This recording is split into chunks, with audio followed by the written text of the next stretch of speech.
Chief back there. All right.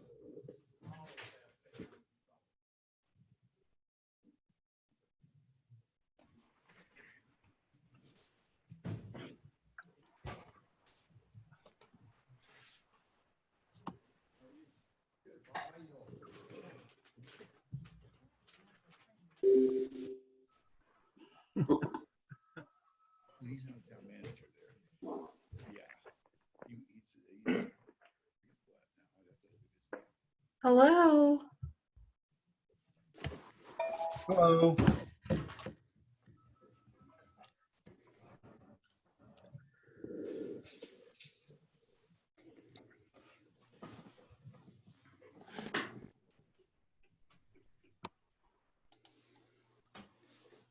None of them look any better on the video than they do in person.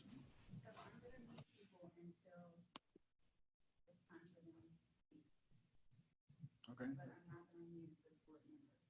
That's good. That's a good policy. This is for Citizen Matters? Cassie? This is for Citizen Matters that you're talking about? Or is that in the public hearing?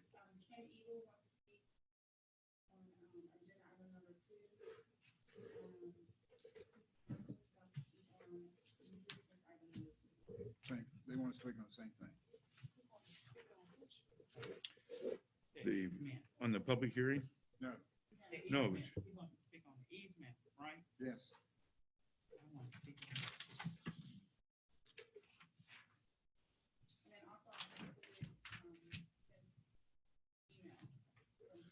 Well, we're not going to let them. We're not going The other one, to too. when they bring up that agenda item. That doesn't matter. Why would we? It's not a citizen matter. This isn't a public hearing. No, but it's not a citizen matter either. It's number 2 on the new business. I know, Yeah, but we don't let the public participate in new business agenda items unless it's a public hearing. Well, they're not really public. They're parties to this proposed agreement. Yeah, but if you all don't want to do it, that's fine. Well, I just think it's a precedent that somebody that wants to get up and talk to us about something that's on our agenda while we're discussing that agenda item, and say, I want to do that, which, no, you can't. Well, you let these other people do it. That kind of worries me a little. But Chatham Park has spoken on everything they can on the agenda. They've been invited to as a part of the process. Right. I guess we could say the same thing with these people. Right. All right.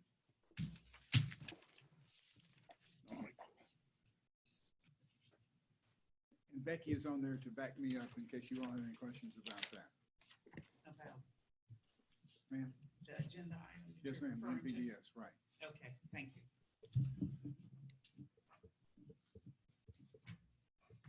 And I don't know who the rest of those people are. They are for the public hearing. Okay. Just wanted me to add. Lovelace is the engineer.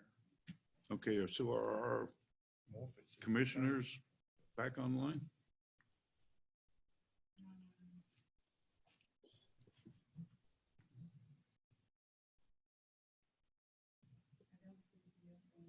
He was earlier. Hmm. There he is. So everybody's here? Kyle isn't. Kyle is on via phone.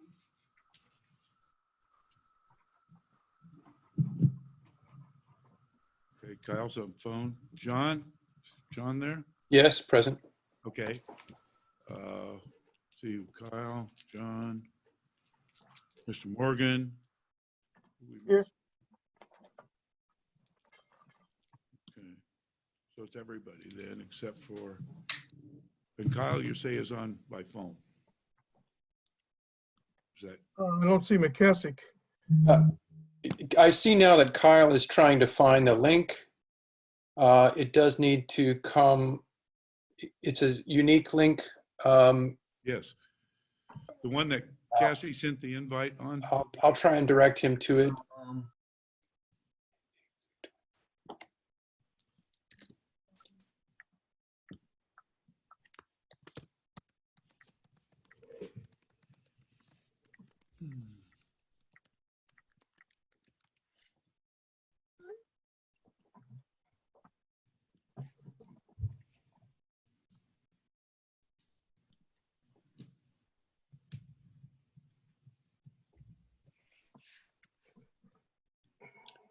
Cassie, if you're able to send him a link again, you might want to. I did direct him to the date and time of that email so he can look for it.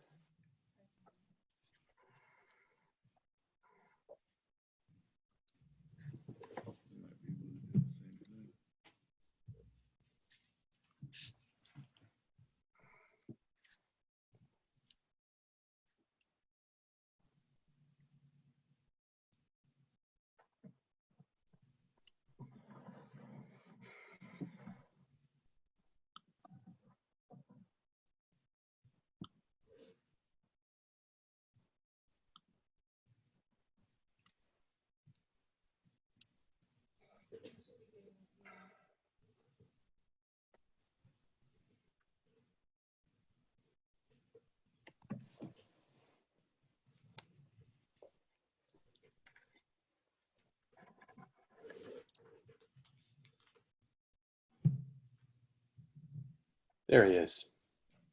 All right. Okay, so Right now. that's everybody then. So I'll call to meeting the regular meeting of the Pittsburgh Board of Commissioners, Monday, May 11th, 2020.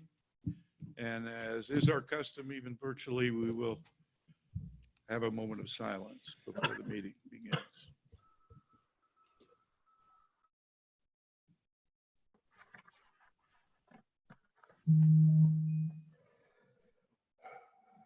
Okay. Jay, would you lead us in the pledge? Certainly.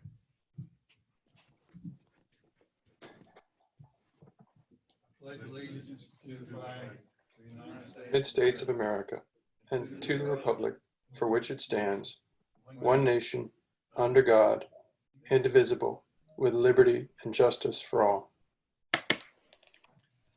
Thank you.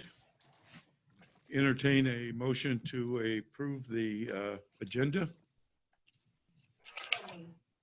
Is there a second? Second. All those in favor? Aye. Aye. So the first item, but also then entertain a motion to conduct the public hearing. Do I need a motion to do that, Paul? Yes, sir. Yeah, to conduct a public hearing for RAZ 2019-06, 216 Hillsborough Street. So moved. Is there a second? Second. All those in favor? Aye. Aye. Aye. Okay, hi guys, it's Kaylee Mullins here. I made the presentation, so I'm going to go ahead and share that on my screen. Just give me 1 second.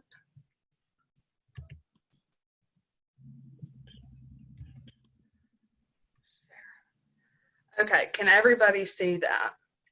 Yes. Yes. Okay, can you see me like go back and forth? Yes. Yes. Okay, we'll go ahead and start.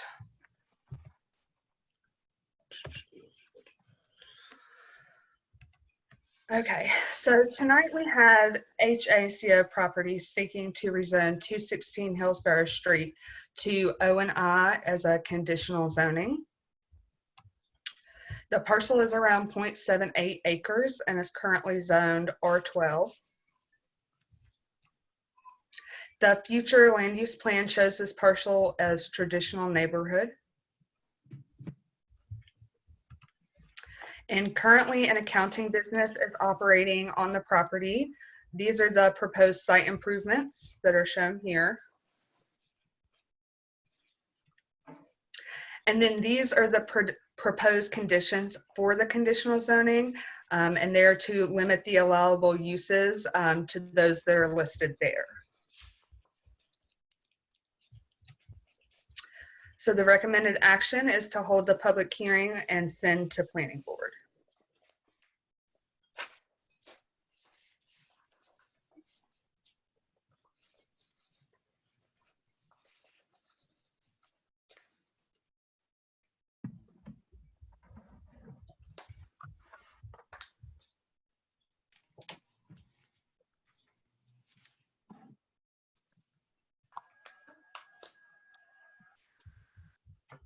Mayor, I believe there's two written Yes. comments in your agenda package from, There is indeed. there are. So how would the public indicate that they want to speak, and how are they able to? We did it where they could write into Cassie or they could email Cassie by 4 p.m. today. And those actually are supposed to be read aloud into the record. And for example, I have no idea who has spoke, so I have no idea what the comments say either. So if we have not received any written comment, then we should determine that there is no comment. You have received at We least have two. We Yeah, have 2 written comments. We have Right. comments. And so I think both of those that I read were in opposition. So we don't have anyone speaking in favor.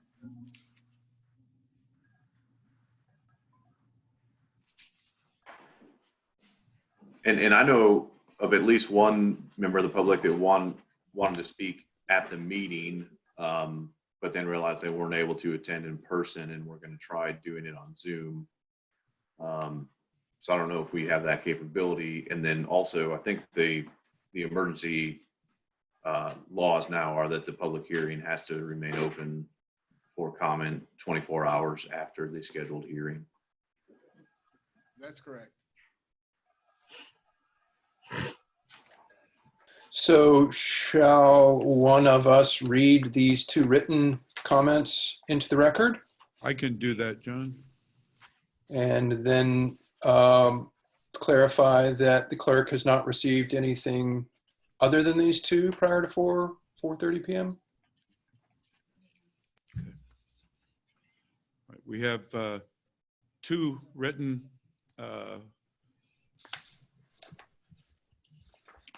documents from citizens concerning this requested rezoning. And the first is from Steve Cockman at 217 Hillsborough Street. And I will read this into the record. My name is Steve Cockman, and my wife Betsy and I live at 217 Hillsborough Street and are not in favor of changing the zoning on 216 Hillsborough Street. We have seen the adjacent properties continuing to creep into a residential neighborhood and feel it is past time to stop this creep and protect a historic residential neighborhood in Pittsburgh. I believe that the property at 216 was purchased as a residential property and should remain as residential. Please preserve our neighborhood and stop this rezoning. Sincerely, Stephen Betsy Cockman, 217 Hillsborough Street. The second is from Cynthia Sachs Perry, and I will read that. I right to oppose rezoning application REZ 2019-6 for property at 216 Hillsborough Street, Pittsburgh, North Carolina. I am a neighbor and property owner on Hillsborough Street since 1993 at 2 different addresses near the subject property. Almost all the board commissioners have the same historical memory I have, so I will be brief. Jeff and Tanya Haley purchased this property in June of 2009 and since transferred it twice to corporate entities they control. In the early years after their purchase, the property appeared to be a residential rental, and in later years, it was clearly being used as an office for Tanya Haley's bookkeeping and tax business, complete with a sign for the business. The board will recall that several years ago, the Atlas Boone property next door to the Haleys to the south was considered for rezoning to commercial. The Pittsburgh Town Board rejected that rezoning, and they declared that the limit of commercial zoning should end at the French Connection. I believe that Tanya Haley attended that rezoning meeting and that she was aware of the decision about the Boone property. There were several meetings at which the board recommitted to residential zoning on both sides of Hillsborough Street, and the entire east side was returned to traditional neighborhood zoning up to Chatham Mill. The Haleys were aware that their property was for residential use, not for office. The following year, the Atlas Boone property was again considered for rezoning. The town board very specifically reiterated their opposition to that zoning change, but did rezone to allow limited commercial/office uses. The board and the attorney for the purchaser of the Boone house, Daniel Deacon, recognized that the only way to save the historic home on the Boone property was to allow limited business use. I recall at that meeting that the board clearly stated that the remaining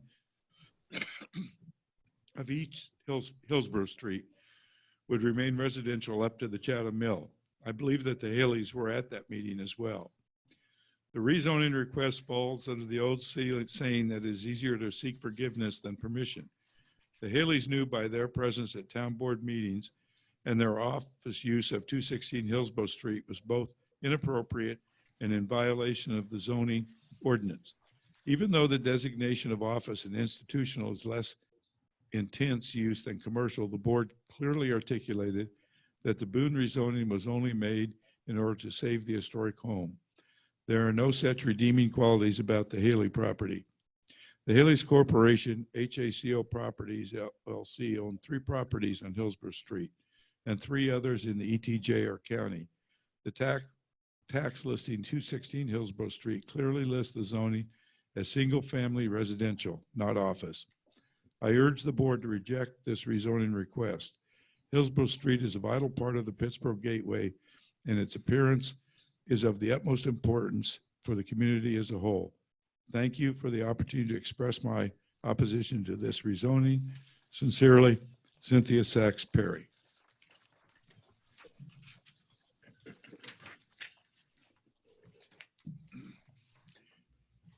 And those were the only items received as of 4:30 today, either for or in opposition to this rezoning.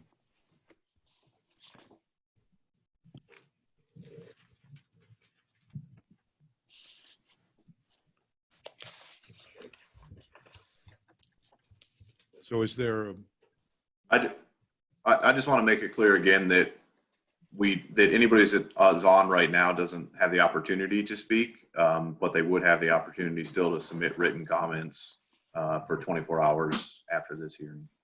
That's correct.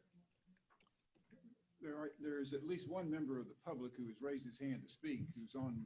Okay, well, I recognize the person that wants to speak. Can we get him turned on, Cassie?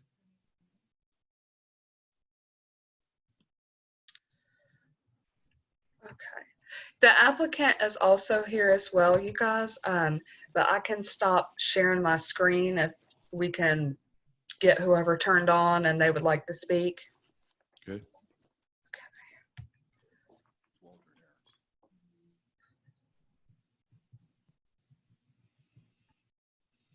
Paul, while we are waiting for folks to be enabled to speak, how are we to receive comments posted 24 hours after this meeting and consider that part of the public record for the public hearing? When would we do such a recognition of that information? Well, obviously, they'd have to be filed with the clerk and then forwarded to you all, forwarded to the planning board first, and then part of whatever package you get from after the planning board takes action.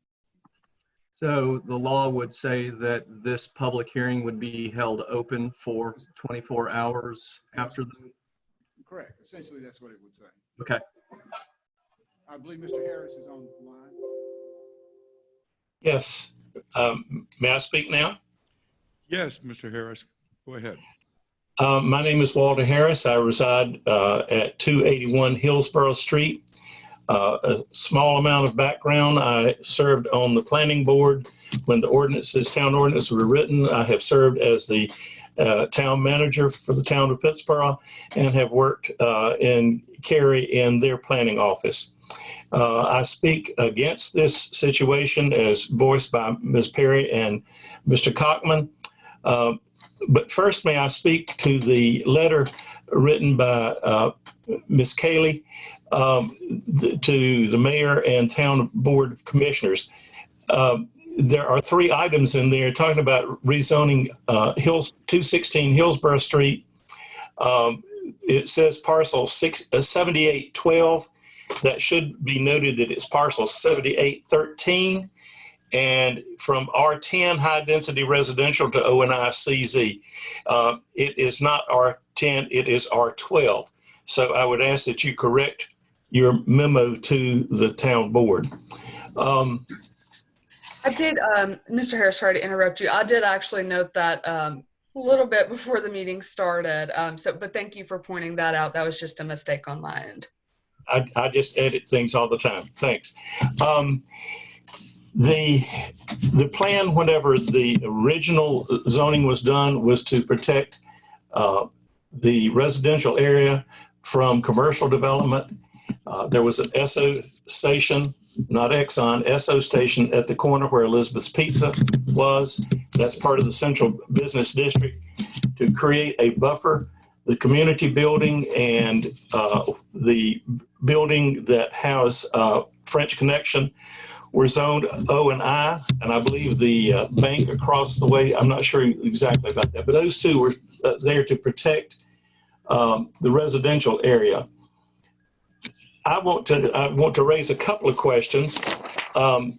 First of all, how are the folks that are operating the accounting office, how are they operating? Have they paid for a license?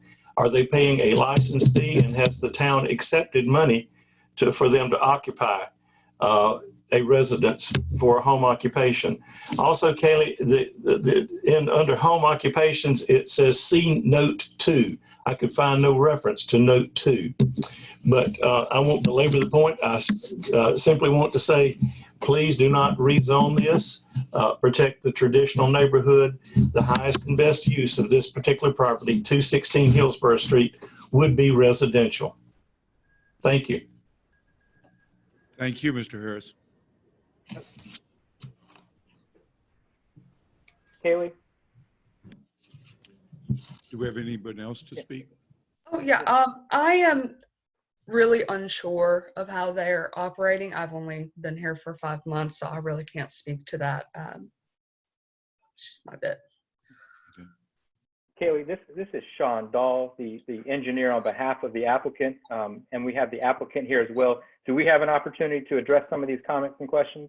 Yes, of course. Okay. Again, my name is Sean Dahl with Grounded Engineering, helping the applicant with this rezoning process here. The applicant, as you guys have stated, is operating a bookkeeping business there out of the property. Ms. Haley has been a resident there of Pittsboro for 20 years, has run her business out of Pittsboro for 13 years, and has been operating out of his house now for several years. Last year, the planning department came to her to inform her that the property was not properly zoned for the business, and so she immediately began the action to correct that, and that's what brings us here today. When we started to take a look at this, we immediately looked at the property to our south, which was rezoned according to the records that we found. I think one of the letters that somebody read there a little while ago, the person in the letter stated that it was not approved.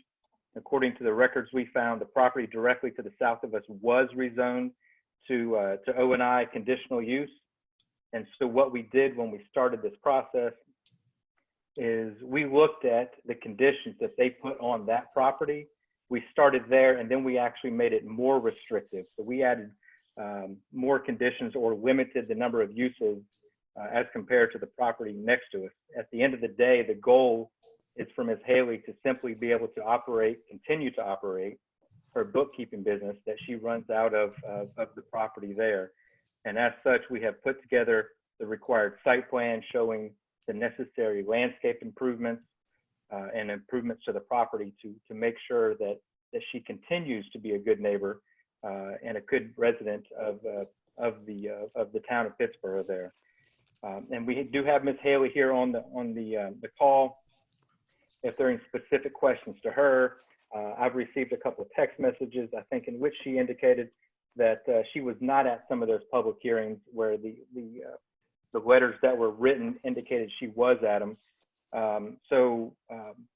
With all that in mind, both myself and Ms. Haley are available to answer any questions or address any comments or concerns that we can. But again, at the end of the day, the goal is for her to be able to continue to operate on the property there and continue to be a good steward and resident and business owner there in Pittsboro.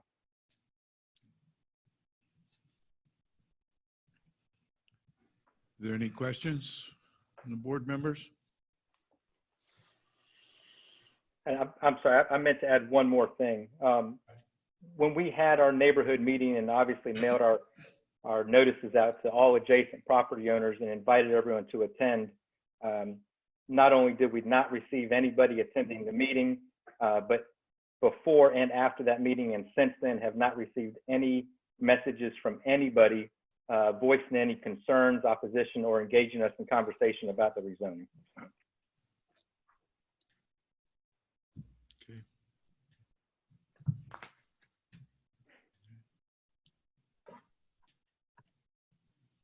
Just one question.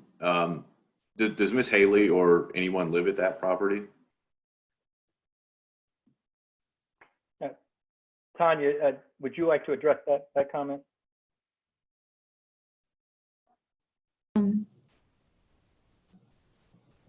Can you hear me now? Yes. Okay. No, right now there's nobody that lives at the residence. No. Okay, thank you. Yep.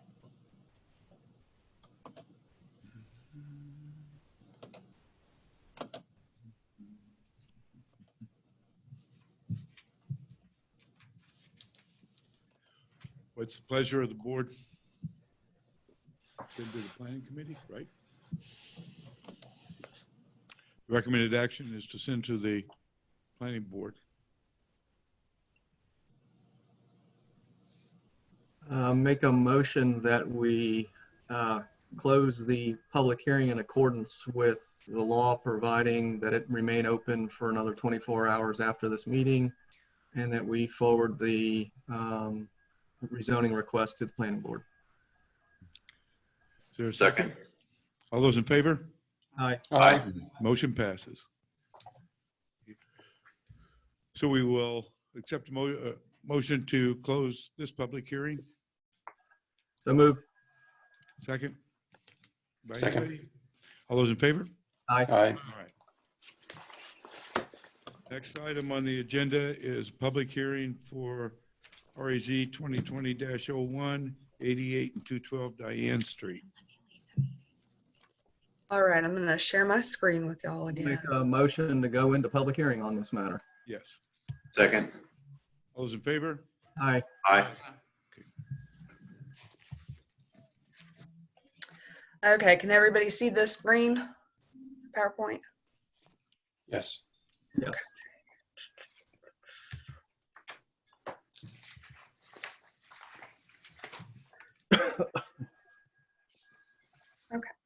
Orange Development Group is seeking to rezone 2 parcels, both 88 and 212 Diane Street. Only 88 Diane Street is highlighted there, but it is also the one right next to it, 212. And they're seeking to rezone to R10. Combined, the parcels total about 9.21 acres. So currently, both of the parcels are zoned C2. And the future land use plan shows these parcels as commercial with a little bit of open space and conservation. The recommended action is to hold the public hearing and send the rezoning to the planning board. And the applicant and their engineer are here as well. Okay. Any questions from the board members?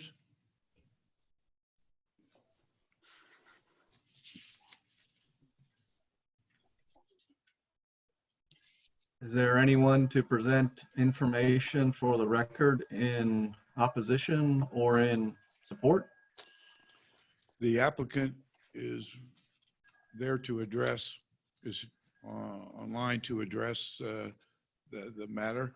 Would the applicant or the applicant's representative wish to speak?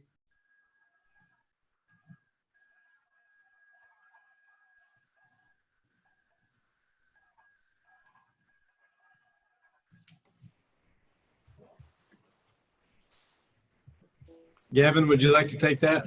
Or would you like me to?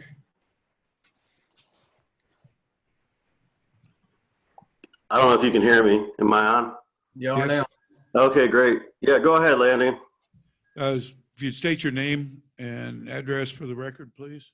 Yeah, thank you. My name is Landon Lovelace. I'm with Underfoot Engineering. Address is 1149 Executive Circle, Cary, North Carolina. Thank you. We're looking to rezone these two parcels to R10. They are currently zoned commercial. There is medium density residential adjacent surrounding. It's also adjacent to the Pittsboro Park. And there's a stream and some floodplain that come up between the parcels. Outside of that, they're just looking for a straight R10 rezoning. Happy to answer any questions. Any questions? on the Board?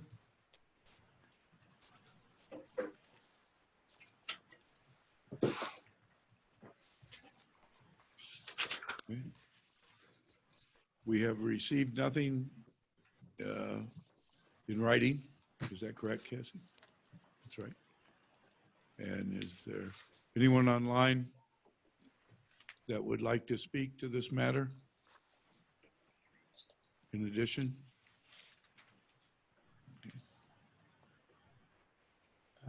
Yeah, somebody scratched it.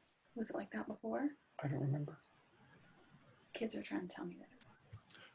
It's possible. Yeah, I'm trying to, but I'm also trying not to be rude. Okay. All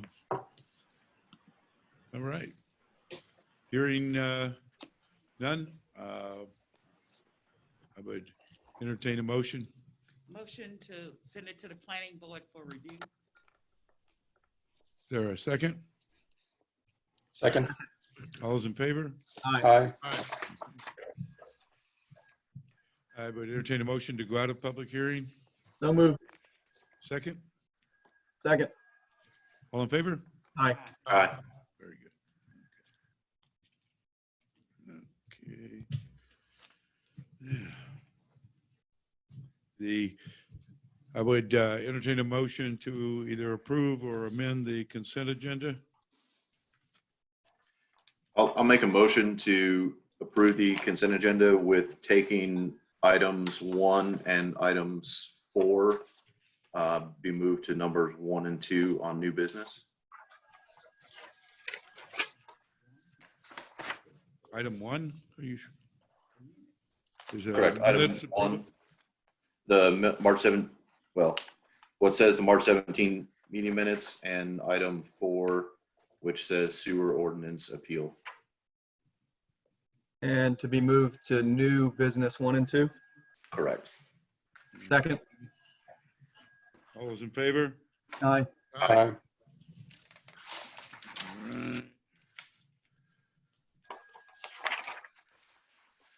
Business 1 and 2. Okay. All right. Then I would, with those exceptions, then entertain a motion to approve the consent agenda. Motion to approve consent agenda. Is there a second? Second. All in favor? Aye. Okay. So now we go to the regular meeting. We have no written citizen matters tonight. So commissioner updates, EDC, et cetera. Michael? I can say that the EDC meeting will be Zooming along tomorrow morning, and I'll be there flying along with him. The PBA is going to be Zooming also this Wednesday, so it's quite the platform these days. Main Street, we are expecting to see 4 corners of Hillsborough Street at Salisbury and the Circle, northwest and northeast corners. Those buildings are all going to get facade grants or facade improvements through the grant program. And it will, you'll be seeing a lot of work in the next month and a half to get those done before the end of the fiscal year. And the Welcome Center is is going to be a pretty good looking building, and I hope everyone finds it a good improvement to downtown.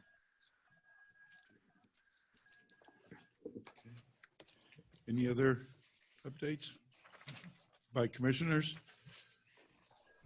Okay, I have nothing. Mr. Morgan, do you have I have no updates unless the board has some questions. any questions for Mr. Morgan?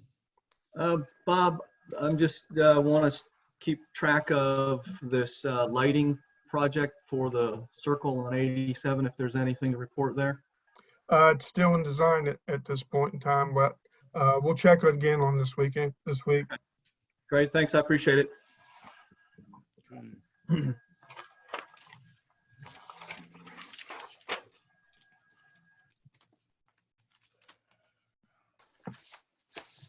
See, I remember, did we approve the regular meeting agenda? We need a motion to approve the regular meeting agenda. We did approve it. I thought so. Okay. All right. New business, we have now the approval of minutes of the March 17, 2020 meeting. So I moved this. I'm not sure what the rest of the board wants to do. I sent out some corrections to this probably about 4:45 this afternoon. The meeting was actually on March 18th, and there's multiple corrections I sent out, so I didn't know if anyone had time to review those prior to now. Commissioner Shipp, I quickly glanced at your corrections and supported them all.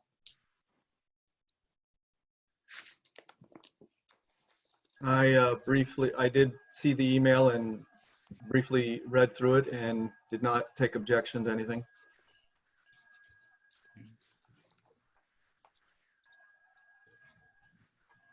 Okay. I would entertain a motion to approve the minutes of the March 18th meeting as corrected by board membership. So moved. Is there a second? Second. All those in favor? Aye. Aye. The second item is the sewer ordinance appeal that was moved from the consent agenda. Mr. Mayor, that's my matter, I guess, and it's, despite what the agenda says, it's repeal, not appeal.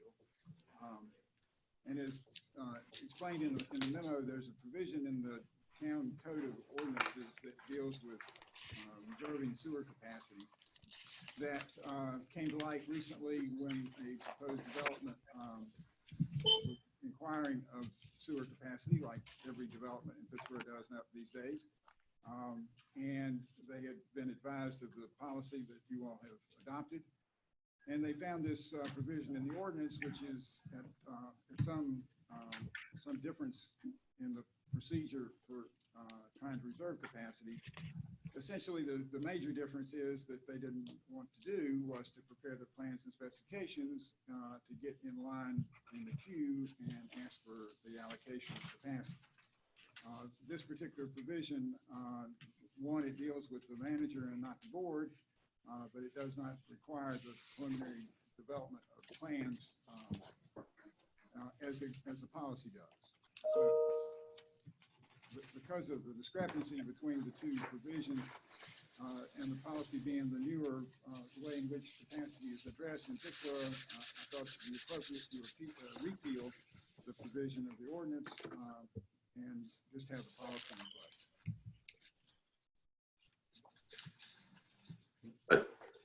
Yeah, understood. My question or clarification here was the memo and the proposed ordinance refers to Chapter 25, Article 7, but I think it's Chapter 25, Article 8. But I'm not sure what the Chapter 7 is referring to. The Chapter 7 is actually or Article 7 rather, is a reference to a previous ordinance, I believe.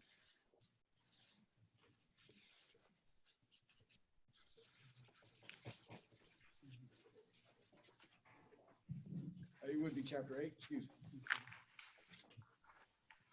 Article 8, rather. Article 8. Okay. So I would make a motion to approve the ordinance with the correction of Chapter 25, Article 8. Is there a second? Second. All those in favor?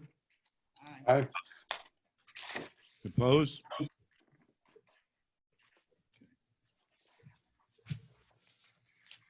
right. So the next item on new business is the MPDES permit renewal and action to receive the report. Mr. Messick?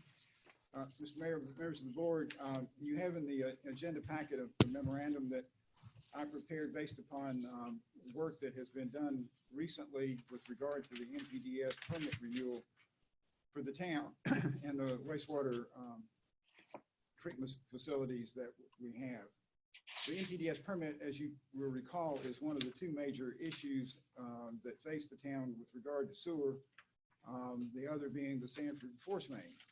The MPDS permit has been in need of renewal for some period of time, but between the policies of the state and the fact that the state folks were apparently too busy to deal with it, the town has proceeded on for a number of years since the permit needed to be renewed.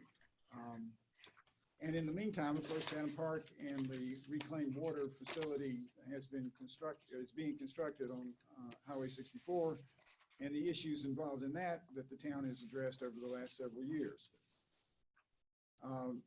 The town has been involved in trying to deal with this issue for some period of time, and it came to some culmination of information in January when a number of the stakeholders involved met with the state regulators, and we were advised at that time that the renewal of the permit should take into account both the reclaimed water facility and, of course, the existing wastewater treatment plant facility that the town has, and that the state would look favorably upon a co-application by the town and the operator of the Chatham Park reclaimed water facility.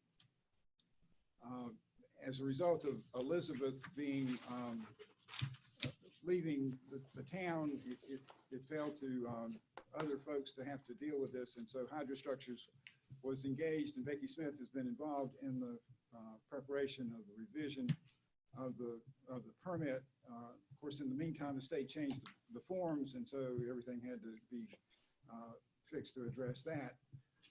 This memorandum describes for you what the revised permit will hope to accomplish. It will allow for the reclaimed water facility discharge up to the 499,000 gallons per day into the outfall number 1, which is the Robertson Creek outfall. The outfall number 2, which goes into the Haw River, will hopefully be reserved for the future, and we will deal with that when the need for more capacity arises, which shouldn't be too terribly long. But hopefully the permit will allow for a combination of the flow and the compliance of the flow into Robertson Creek based upon both facilities, and that should benefit the town in terms of its ability to treat nitrogen. There is also a description of the process, assuming that the permit is renewed and is in keeping with what we hoped it will say in terms of the current operations and the short-term future operations of both facilities, and then the long-term operation of the facility after the Sanford force main is undertaken. There are 2 flow charts that are in color, hopefully, in your copies. They deal with how the flow from the reclaimed water facility and the existing Pittsburgh wastewater treatment plant will be operational in the near term until Sanford comes online. And then also in attachment number 2, it shows how the flow will go after that event. Flow from the reclaimed water facility will go in one of 3 directions, or maybe several directions at the same time, but one would be for reclaimed water customers in the service area for that facility. One would be either to the wastewater treatment plant for discharge to the 3M reclaimed water facility needs, or to the creek for discharge into Robertson Creek. Of course, the town on the short term will continue to discharge into the creek until the Sanford line is operational.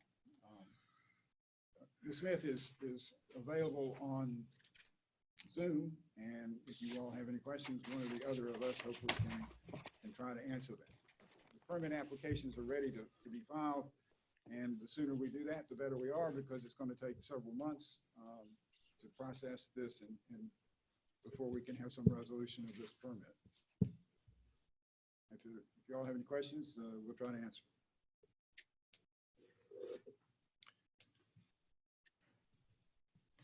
I have a question. So the permit, the new permit, hopefully that will get approved, it will be in the name of the town of Pittsboro, but an application for this, could you explain that? The application, they want it to be co-applicants, which Reclaimed Water Company Facility and the town of Pittsboro. But the permit will be in the name of the town of Pittsboro. Is that correct? No, ma'am. I think that as far as the permit itself is concerned, if it looks like any other, the permit that we have now, it will say town of Pittsboro, and it will say Chatham Park Reclaimed Water Facility to the extent of the 499,000 gallons of wastewater that can be discharged into Robertson Creek. The state wanted both on the permit in order to be able to enforce the permit against both the Reclaimed Water Facility and against the town of Pittsboro. The agreement that we had with Old North State a couple of years ago provided for that and provided that the town would monitor the discharge of the effluent, but the state wanted to be able to do that as well. Both facilities, and the only way in which they had the enforcement authority with regard to the Reclaimed Water Facility is if the Reclaimed Water Facility were part of the permit. I don't know if that answered your question. That does answer my question, but that poses another question. So how, if that facility, well, if the town of Pittsburgh decides to build their own facility and needs this permit back just for in the town of Pittsburgh's name, how do we go about getting that done? Would that be a possibility? I don't want to lose the ownership of the permit. That's what I'm trying to say. The permit is to the town of Pittsboro to the extent that all of this wastewater is going to be town of Pittsboro wastewater, whether it comes from this facility or a new town facility. Ultimately, as this memo indicates, hopefully in the future, there will be at least 5.22 million gallons of capacity a day. The 2 million going to Sanford, the 3.22 million gallons that's available for Pittsboro. 499,000 gallons of it is going to be earmarked for this particular facility because that's what it can treat. And that comes off the 3.22. Yes, sir. Okay. But to the extent that new additional capacity is going to be satisfied with a new facility that's being constructed by the town of Pittsboro or some other entity for that matter, all of that capacity is going to be used for Pittsboro customers. Yeah, I do understand that, but would that ever present a problem that we are co-applicants with someone else? Whereas now the permit is just the town of Pittsboro. That's my main question. But the town of Pittsboro has no capacity, no ability to treat 4.99, 499,000 gallons of wastewater. But I'm aware of that. But what I'm saying is, suppose we do and build a facility, will that create a problem in our future? I suppose that under the provisions of our agreement with Old North State, the town could purchase that facility at some point in the future, at some cost. So yes, you could take that facility off of the permit if you acquired that plant. Okay. Let me ask you one more question, Mr. Messi. We had a second permit as well that has discharge into the hall. You have two outfalls under one permit. Okay. Okay, so that's just the second discharge. One outfall is, the Robertson Creek outfall is 0.75 now. It can be increased to 1.25 million gallons per day upon issuance of an authorization to construct and improvements to the plant. So even irrespective of the reclaimed water facility for Chatham Park, if the town had decided to improved the plant, it could have treated and discharged more water into the creek. And it still can, to the extent of the 1.25. So that's the limit now. And the 1.97 or whatever the difference is between that and 3.22 is reserved for the second outfall into the river. Okay, into the whole river. All right. So the permit has two outfalls and two different flow limits. Okay. Okay. The only other question is that, well, it's not really a question, it's just a request where it says the Pittsburgh in the paragraph, the sentence or the next paragraph after number 4, on the back where it says currently permitted future operation, where it says the Pittsburgh NPDES permit. Could we just identify that permit with the number? You lost me where you were reading. Currently permitted Yes, future ma'am. operations. Yes, ma'am. And it says the Pittsburgh NPDES permit.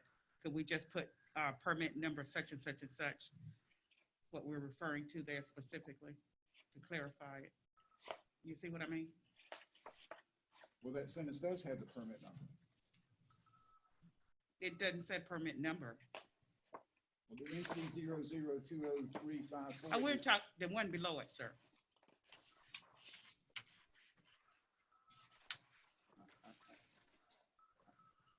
Where it says currently permitted future operations in that section. We could do that, but Okay.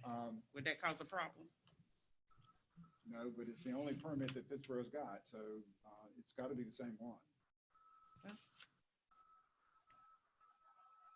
So you were saying currently permitted future operations, you would like to have the Pittsburgh NPDES permit where it says comma conditioned on issuance of ATCs.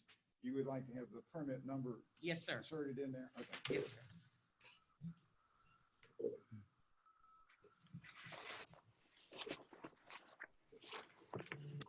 Any other questions for Mr. Messick? I wonder if Hydrostructures, Becky Smith might chime in on any elaboration or illumination. Or errors that I have committed. Or sure.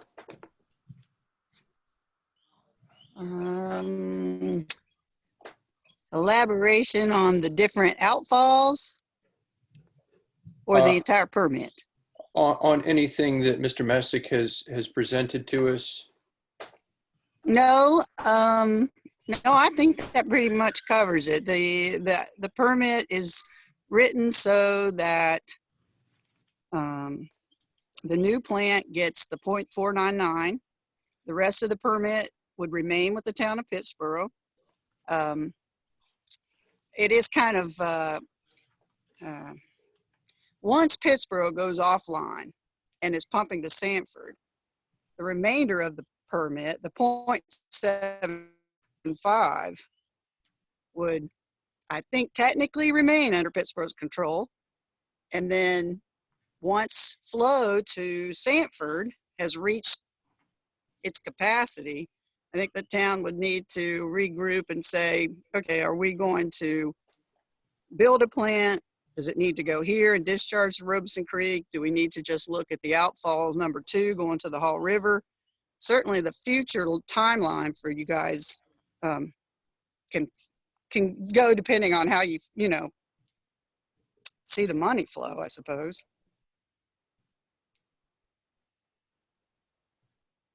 And then once, go ahead, I'm sorry. I think, Becky, you had mentioned I don't know if you mentioned the 0.75 or just the 0.25 to get back up to 0.75. But in fact, the discharge presently would allow up to 1.249. So, right. So this plant at 500, let's just round it up, 500 and 125. Mm-hmm. Whether the permit was in Pittsburgh's name or split the way the state is now requesting us to do it, once that plant came online and was discharging to Robeson, the state would never allow us to disallow them or that plant from discharging into our Robeson as one of only 2 places we're allowed to discharge.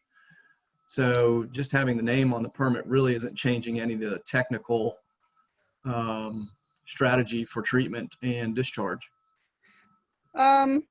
So, Mr. Messick, you might want to jump in on that one. I was understanding that the contract to Sanford required that the town fulfill the complete 2 MGD to Sanford before they allowed additional flow from the new Chatham Park plant to the Robeson Creek outfall. My understanding is, my recollection, that yes, there is a provision that you have to send 2 million gallons of wastewater to Sanford, except for the 499,000 gallons to the Chatham Park Reclaimed Water Facility.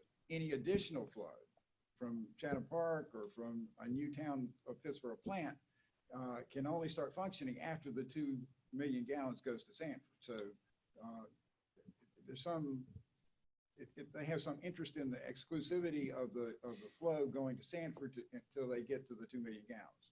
After that, you know, all that, I mean, any options are available at this point. But obviously, you know, you would have to make some preparation well before you get to the 2.0 million gallons of discharge. You got to plan for doing something different.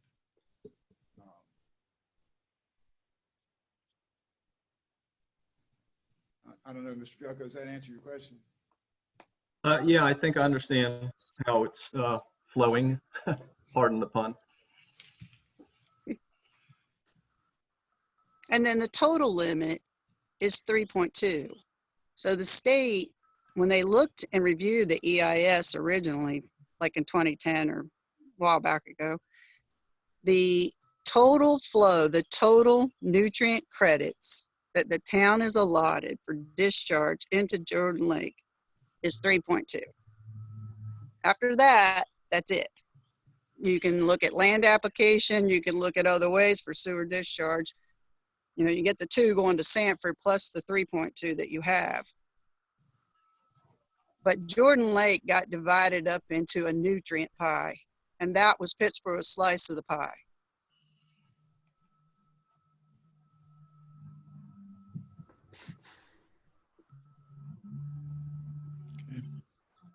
So going back for a moment, Mr. Messick, I think I heard you use the word exclusivity, and I appreciate this explanation, but I thought that we had asked explicitly for the exclusivity clause to be removed, and I recall the board agreed on that, and that you informed us that we had removed that.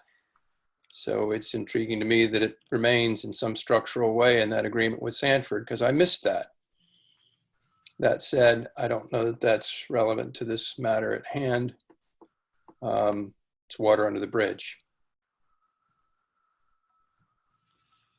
I mean, I'll be glad to refresh my recollection and look at it again and share that with you. But it's my understanding that the town obligated itself to send 2 million gallons to Sanford before, except for whatever this reclaimed water facility was. And that's all. You can't set up a third option at this point until you satisfy the flow to Sanford. I don't know why you would want to in the first place, but in the second place, I believe it's in the contract.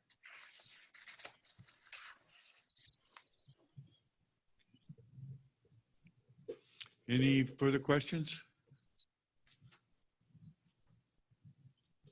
Okay, hearing none. The next item on the agenda is the Chatham County Fair Utility and Greenway easement. Not trying to monopolize the meeting tonight, but in the memo that is attached in your agenda package, I tried to explain and describe for you sort of history of various arrangements between the Chatham Agricultural Fair, the town, and the neighbor on the opposite side of Robeson Creek, now Mr. Bill Hamlet and his wife Cheryl, with respect to access to that Hamlet property. In 1969, the fairgrounds granted to Chatham Land, Inc., which was the predecessor entitled to the Hamlets, a 30-foot easement. In last year, the town was granted by the Fair Association a a sewer easement that included a greenway easement as well. The easement form is fairly standard that we use nowadays. That includes both the greenway and a sewer easement all in one document.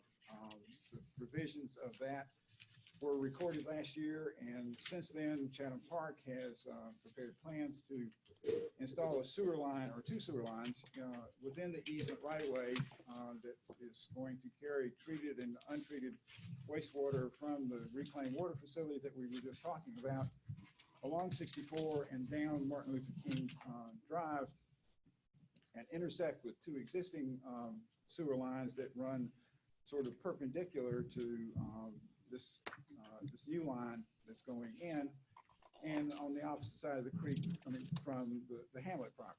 I guess when Mr. Hamlet was advised that there was a sewer line going in, his lawyer, T.C. Morphus, who also is on the line, I believe, of that, and there were several conversations between Mr. Morphus, myself, and Mr. Eagle on behalf of Chatham Park with respect to the sewer line that was being installed. The first issue that was addressed was whether or not the installation of the sewer line was going somehow or other to interfere with Mr. Hamlet's right to construct a 30-foot easement to his property from the end of Martin Luther King Drive.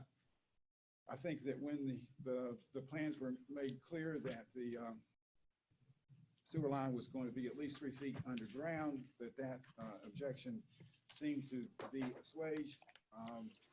There was also a further objection or question about the provision in the easement from the Fair Association from last year that dealt with a greenway plan and a greenway easement that said to the effect that if the town ever decided to have a greenway in this right of way, that it could, as far as its fair was concerned, and that the town, among other things, could prohibit vehicular traffic within the greenway. Apparently, Mr. Hamlet was concerned that the possibility of the town trying to prohibit vehicular traffic within the greenway easement would somehow or other interfere with his right to use the 30-foot strip, which might include a portion of the same area for his vehicular traffic to get to and from his property. So in an effort to try to come up with some kind of instrument that would assuage Mr. Hamlet's concerns about the greenway easement, I prepared a proposed resolution, which is typed out in your agenda. And it essentially recites the same historical chronology of different things that have happened and that are on record. It recites that in the event, essentially it recites in the event that the town should ever adopt a greenway in this particular area, that all of the prior rights and obligations of the town and the Hamlet property would continue to exist and be in effect, and that the town would not operate any greenway to prohibit vehicular traffic. And at the same time, or in the meantime, Mr. Eagle, on behalf of Chatham Park, prepared an agreement, which is also in your agenda package. And there were discussions between Mr. Morphus and myself and Mr. Eagle with regard to his draft of the agreement. Mr. Morphus had also proposed a separate agreement that was somewhat different than Mr. Eagle's agreement. And so I had agreed that if we were going to address this, and I thought it was appropriate for the town to try to come to some kind of understanding about what was going on and hopefully make some kind of resolution of it, that Mr. Eagle's memorandum and the memorandum that he submitted with it could be placed on the agenda at the same time that the proposed resolution that I have submitted as well. Mr. Morphus then my understanding, was in agreement with Mr. Eagle's agreement, a draft agreement, and that when, and it was I advised both of them that I would put it in the agenda, but that I was going to recommend that the town adopt the resolution instead. Both of them decided that they would like to, at least the opportunity to be heard, and I'm not sure whether they are still interested in doing that or not. Mr. Morphus has sent an email, which is in your agenda package as well, listing the reasons why he thinks that the agreement that Mr. Eagle prepared is more appropriate way to address this. And at any rate, I think that the best solution would be for nothing to be done, but because of Mr. Hamill's concerns, I thought something in writing ought to be considered by the town and adopted. But we have a question or a difference of opinion about how to go about doing that. Thank you. That is Mr. Morphus on the screen. Okay. I need to ask the commissioners that it is not normally the case that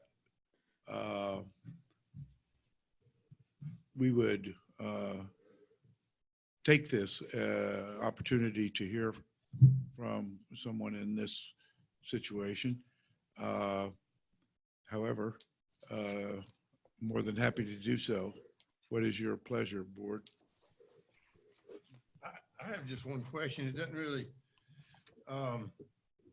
if Mr. Messick is recommending a resolution rather than agreement, what is the real big difference that is? Maybe you should let them explain that. Shoot, go ahead. Go ahead. All right. Mr. Eagle, would you like to go first? No, you're the one that has the Okay. objections to the resolution, so I think Okay. you should address that. I'll be happy to. And first of all, thank you, board, for letting us speak tonight. Okay. You know, I've known Paul Messick for many years. We often agree about the law, particularly local government issues, but we just don't in this case. The resolution, if it's adopted, does not terminate the Greenway easement. And in fact, it says that it will, it ensures that, I'm looking at the language, will not unreasonably interfere with my client's existing easement. And I represent a lot of small municipalities myself, and I can tell you my concern is not with what happens tonight, but it's what happens in the future. Small towns often have terrible institutional memory, and I'm concerned that in the future, the town, although you have no plans to build a greenway there now, will build one in the future, and this resolution will simply be forgotten. And then if my clients choose to build a road, which they plan to do at some point in the future, the town will object and say, no, you can't have motorized vehicles there. And even though clearly we have a legal right to do that, we'll have to have a fight about it then. And so we're hoping to prevent that. The agreement, which we spent several weeks working on collaboratively, not only terminates the greenway easement, it also ensures Chatham Park's rights to continue putting in sewer lines. So it really addresses everybody's concerns. And I have to say, respectfully, this is not just a theoretical concern for us. We've had something like this happen before. In 1993, the town did sewer work again in the easement area, which they had a right to do, but we weren't notified. And we had to convince the town to enter into an agreement with us then to protect both the town's rights to build sewer and also our rights to our access easement. So we have a pattern of people not remembering the easement. It's an old easement. And we just think that it would be much easier to terminate the greenway easement now. And then when the town is prepared to build a greenway, you could acquire a new easement at that time. Right now, you're maintaining an easement for something which you have no plans to build. And we would respectfully ask that the town agree to the agreement we proposed. It'll protect Chatham Park's interests, protect ours, and really does no harm whatsoever to the town. So thank you very much. Thank you. Mr. Mayor, I'd like to say a couple things if I could. Yes. Ken Eagle, 105 Western Estates Way, Cary, North Carolina, attorney for Chatham Park Investors. The agreement that is before you is similar in many ways to the 1993 agreement that Mr. Morphus referenced. And that agreement deals with the sewer line that is going through the hamlet easement, if you will, the 30-foot access easement that was granted in 1969. It's sort of perpendicular to that. I believe the line itself right now is above ground. It's a line that goes over to the town's wastewater treatment plant. And so after Mr. Morphus raised objections of Mr. Hamlet to Chatham Park constructing these 2 sewer lines in the easement that was granted by the fairgrounds to the town. And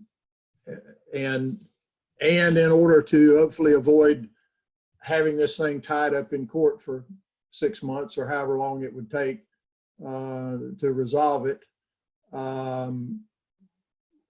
I told Mr. Morphus that I would be happy to draft an agreement that was similar to the 93 agreement, and that Chatham Park would ask the town to release the greenway easement. We're still asking that the town do that. Our main concern is to get these lines built, and we're to the point in building the other portions of the line that we very soon need to start constructing in this easement that was granted to the town for these sewer lines.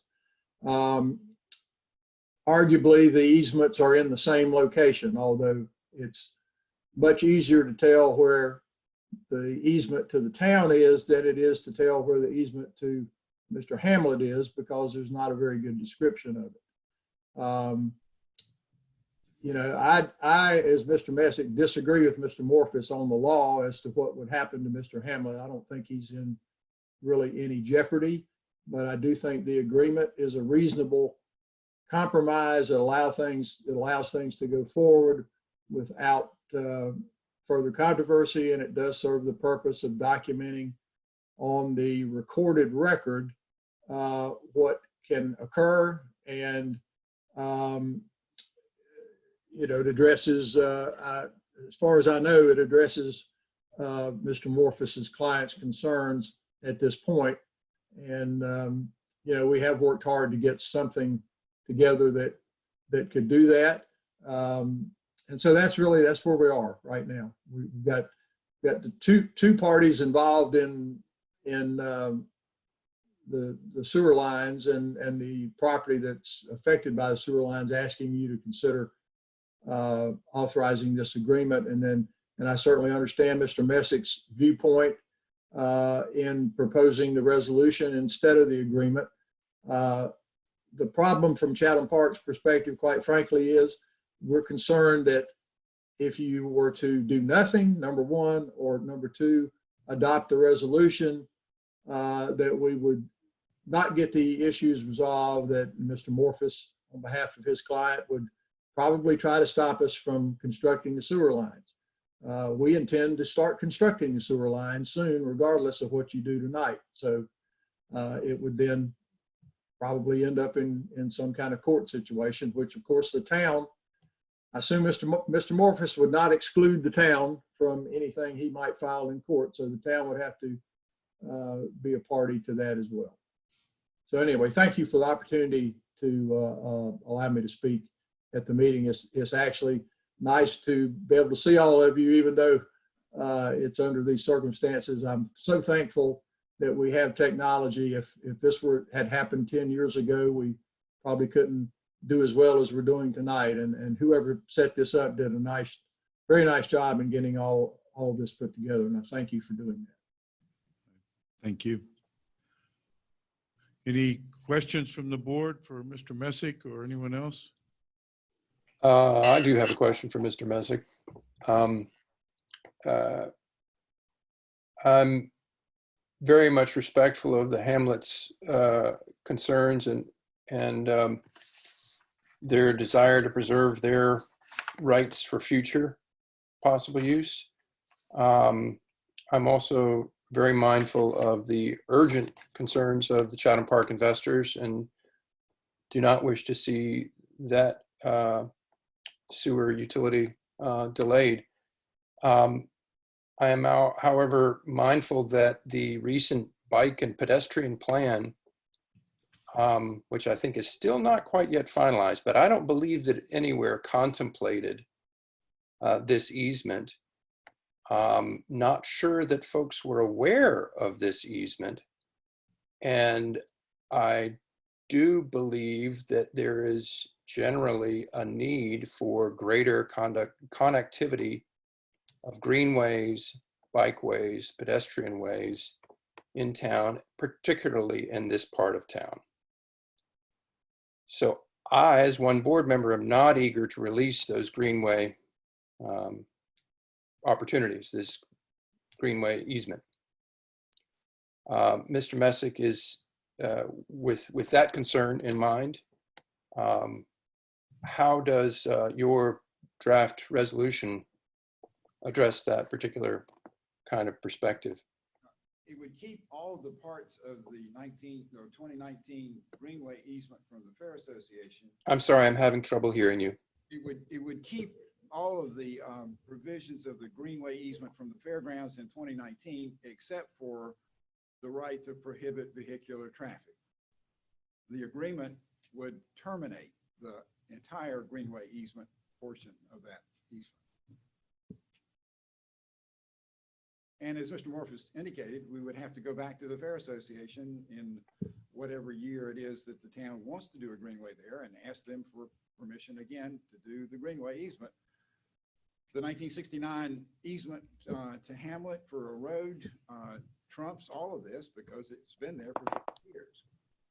And so whatever the fairgrounds gave us in 2019 is subject to whatever happened in 1969.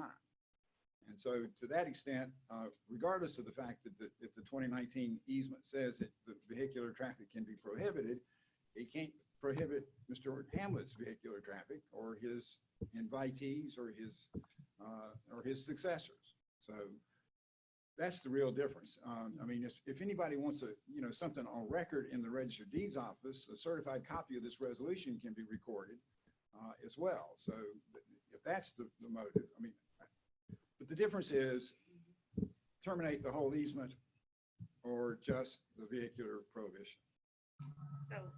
So Mr. Messick, basically the easement, which was signed by the Fair Association and the Hamlets, is in effect regardless of that 2019 agreement.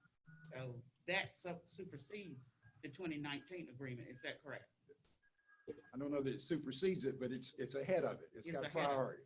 So basically, if we could put this resolution and have it recorded, that should take care of any problems that may arise in reference to that easement. In that respect, yes, ma'am. In respect to the matters that Mr. Eagle was addressing and the likelihood of Mr. Hamlet taking some other action in court, no, ma'am. It might not. No, I mean in reference to the where he said when Mr. Morphus, let me take this off for a minute, indicated that if the town of Pittsburgh wanted to do an easement, they would just not realize that there was, wanted to do a greenway, that they wouldn't realize that there was an easement. But if this is recorded in the records in the courthouse, when they did the search, they would certainly see that there is this resolution, which indicates that there is an agreement with the Fair Association, and there's agreement with the Hamlets that they do have that particular easement. To some extent, that's correct, Ms. Baldwin. As Mr. Morphus indicated, though, sometimes local governments, the institutional memory is not always as good as it ought to be. And sometimes it's possible that somebody might not remember what happened 10 years ago or 50 years ago, and without checking. But if they did, it certainly would show up.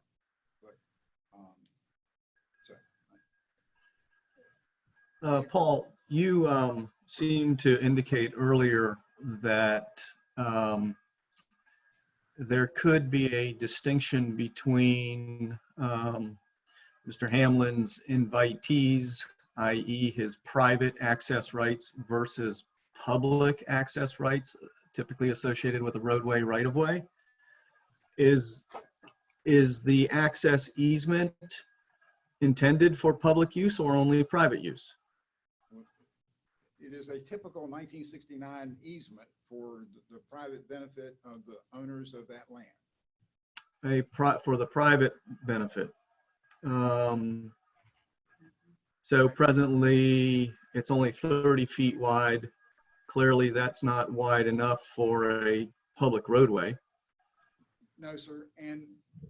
But there are, provisions in the 1993 agreement that if additional right-of-way was acquired by Mr. Hamlet, presumably either from the Fair Association or the cemetery, and if there were a road built and it met the town specifications and was offered for dedication to the town as a public road, then the town might consider to accept it, and it would become a public road, and all members of the public would have the right to use it, of course. But it's not a public road now. It's not a public easement now. Well, that does bring to question this map that's, I think, part of the 1969 easement, and it makes reference to the center line of a roadway or of a road, and it seems to suggest it's 80 feet wide, and it goes, I think, terminates at the center line of the creek, which I think is also the Hamlin property. What is that 80-foot wide thing that seems to be associated with this public road? That is from the 1993 agreement, I believe, and it's, of course, it says it's for illustrative purposes only, but your copy may not be as good as mine, but it seems to me that it says 30-foot private easement. There's a portion of the roadway that seems to depart on an angle and then resume the same alignment of the 60-foot right-of-way, and it's got an 80-foot dimension on it. And in the middle of those lines is a center line of road. And you're right, it is this 1993 document. I don't believe that's 80, I believe that's 60. It says it in two places, and it sure looks like an 8 and a 0. And I believe that is the public road that is now Martin Luther King. That goes to the center line of the creek? It stops well short of it. That's what we're talking about. Yeah, well, the map I'm looking at doesn't seem to stop short of it. It seems to go right to it. Not on my copy. Okay, well, it's the copy I'm looking at from our packet. Okay. Well, it's not the same one that is here. There is a slight angle to the end of that. Mr. Morphus, please. Yes, I just wanted to make one slight correction. The 1969 easement is not for a private roadway. It's for a perpetual right-of-way over and across property above described to be used for road or highway purposes. It's absolutely true that the right-of-way is smaller than current standards, but it can be built for public access and for a public road. Excuse me, for a public road.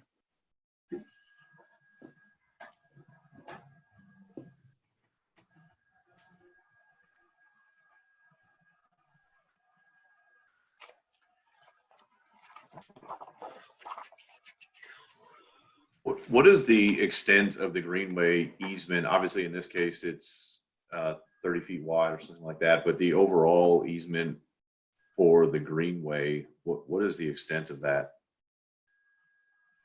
It's from the end of Martin Luther King Drive to the existing sewer easements that run perpendicular to it, over which the town has a greenway that goes all the way out to Sanford Road. So in essence, it would be the connection of that greenway that stops somewhere around Small Street now to Martin Luther King Drive. Is that correct? Yes, sir. Okay. I think that would be a valuable extension.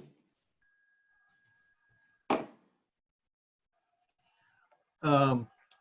Morphus, does your client object to the construction of the sewer, or Well, just? Oh, I'm sorry, sir, go ahead. No, I was gonna say we did when we first found out about it. We were never notified about the easement when it was approved last year. And we simply found out about the construction by chance. And as Mr. Eagle indicated, however, we've worked with them. They've tried very hard to address our concerns, and the agreement that we've proposed addresses our concerns about the sewer construction. The resolution does not. And I was just going to add, and as Mr. Eagle indicated, If we have to bring an action seeking a temporary restraining order or something like that, we likely have to name both the town and Chatham Park. If we can have the agreement adopted, then our concerns have been addressed. And the concern with the greenway is that it includes a prohibition on vehicular traffic. That's absolutely right. And also with the resolution, it says that the greenway easement will not unreasonably interfere with our existing easement. And respectfully, that's ambiguous enough language that in some point in the future, we may be told that, well, it's not unreasonably interfering with your greenway, even though we have an absolute right to construct the road. So we have concerns about the resolution and how it would be applied or forgotten in the future. That's the law. Regardless. The fairgrounds can use the same piece of property for anything that doesn't unreasonably interfere with all these other easement holders' rights. So they can do anything they want to on all of this land, except build a structure that would unreasonably interfere with it. So, I mean, that's just the law. I mean, the recorded agreement will apparently satisfy Hamlet. So for that purpose, I mean, then you should consider it. But if it's just to take care of the situation and to get rid of the vehicular traffic prohibition, the resolution does that.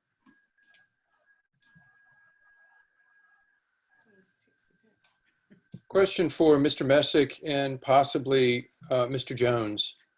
And I apologize that I have to engage a hypothetical, but let's say that the Hamlet property, it looks to be a very substantial piece of property. Are we talking about the 92-acre tract? Yeah. Okay, so supposing we allow this greenway to go away, we approve one or the other of the agreements or what have you, would we not have opportunity in future with any development proposals on this land to require either modern roads with pedestrian amenities or bike lanes or both, either through the East Cornwallis Street entrance or the Martin Luther King Jr. Drive entrance?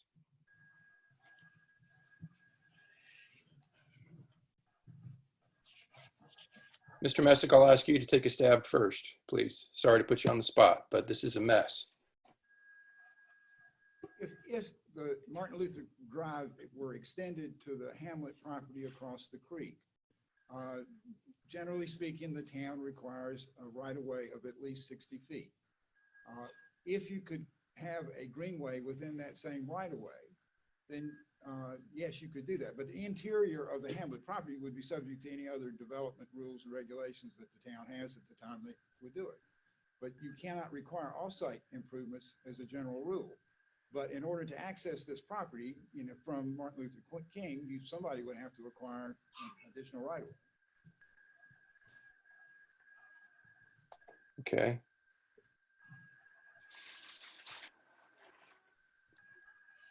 And at that point, the greenway would simply connect to a public sidewalk.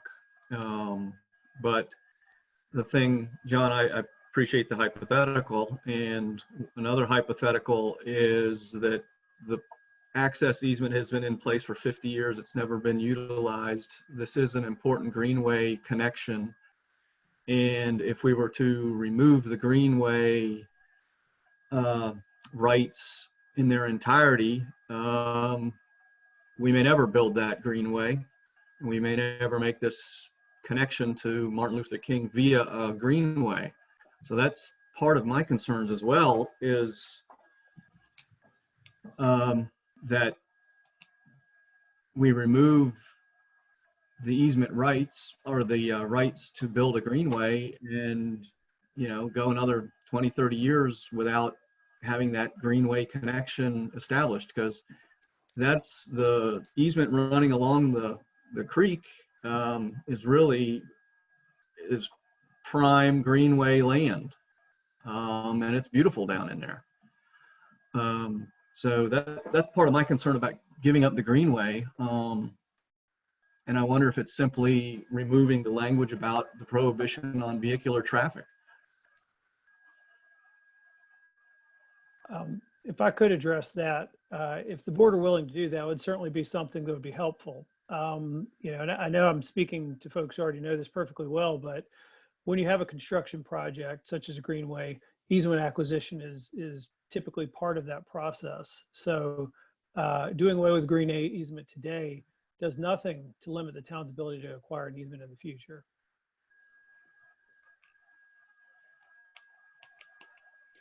I'm not following you there, because that does add a step. I mean, we're holding greenway easement now. Mm-hmm. And so we would have to add that to Mr. Messick's legal fees for that project. That's correct. But respectfully, no one notified us when this easement was acquired in 2019, even though the town was aware. And frankly, I don't think we'd be here today if we had not seen construction work starting on the sewer easement. So we're simply asking that when the town's ready to build a greenway, you engage with us as partners, and we make sure our access rights are protected, and the town can build the project. But it's challenging for us to accept that you all need a greenway easement now when there's no plan to build the greenway there in the future. And obviously you all know the community so much better than I do, and at some point that would make an excellent greenway. But we'd really like to make sure that it's done in a way that respects our access rights. Yeah. Well, and I think one of the keys is that, and I really appreciate the fact that the sewer easement is got a greenway component to it, because I think all outfalls, sewer outfalls that go cross country should have a greenway easement with them. They are the perfect vehicle, pardon the pun, for having a greenway. And so the fact we are following true to form, this would be going across country. It is not in a roadway. It's not in a public right of way. Well, it is, I guess, in a roadway easement, but not a public right of way. It is seen as an outfall. It is seen as prime greenway. So the fact that it's included with the easement, I applaud our staff for making that happen. The prohibition on vehicular traffic, I understand, Mr. Morphus, where you're coming from. I don't know that the greenway easement coming 50 years later supersedes the vehicular access rights, but you guys, the three of you, far better legal minds, and so I wouldn't think of imposing, but it logically, it seems the real problem with the easement is a prohibition on vehicular traffic and not the greenway itself. And I don't think, like Mr. Bonnet's just said, we have the easement right now. I don't know that there is a legal obligation to ask other easement owners if the landowner can provide us an easement as well. So I don't know that there was anything from a protocol perspective that I understand. It may be just common rights to advise fellow easement holders of that kind of thing, but I don't know that we did that the town or Chatham Park did anything devious or tried to obfuscate anything or avoid anything that I can tell. So I don't know that you're accusing anyone of that, but you do make reference to the idea that nobody checked with you.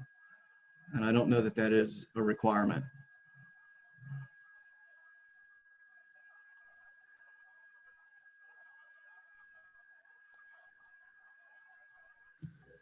Well, and I would say, Mr. Fiocco, it's not a requirement. And I talked about our history with what happened in 1993, and we're simply concerned about what could happen in the future. I've seen too many times where things that were agreed to at one point are forgotten in the future. And so we think this addresses everybody's concerns if you adopt the agreement. But we appreciate you all trying to think creatively about ways to reach a good solution for everyone. So thank you all for that. Yeah. So in addition to this resolution that Mr. Messick has hopefully prepared and registering that and adding it to the record with the county in some official way, What more, Mr. Morphus, could we do to satisfy your concerns aside from giving up the Greenway Well, if opportunity? if the agreement that we propose is off the table, then I do think the next best solution is to record the resolution that's adopted and to include in the resolution language that specifically removes the no motorized vehicle language from the Greenway easement. So you all, as the holder of the easement, could certainly, I suppose, make the language less restrictive, and you wouldn't have to necessarily go back to the fair for that. And that would be something.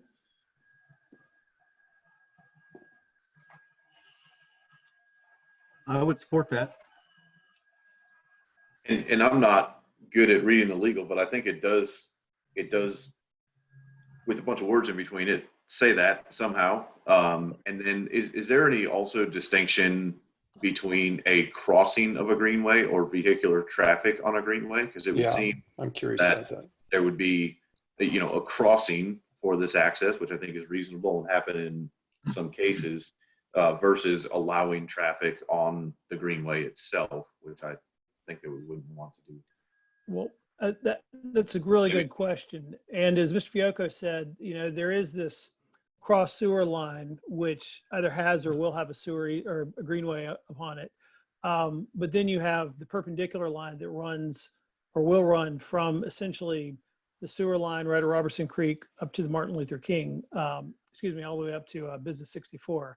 And at that point, if you look at the map, the greenway easement would essentially run exactly where the our proposed road would go.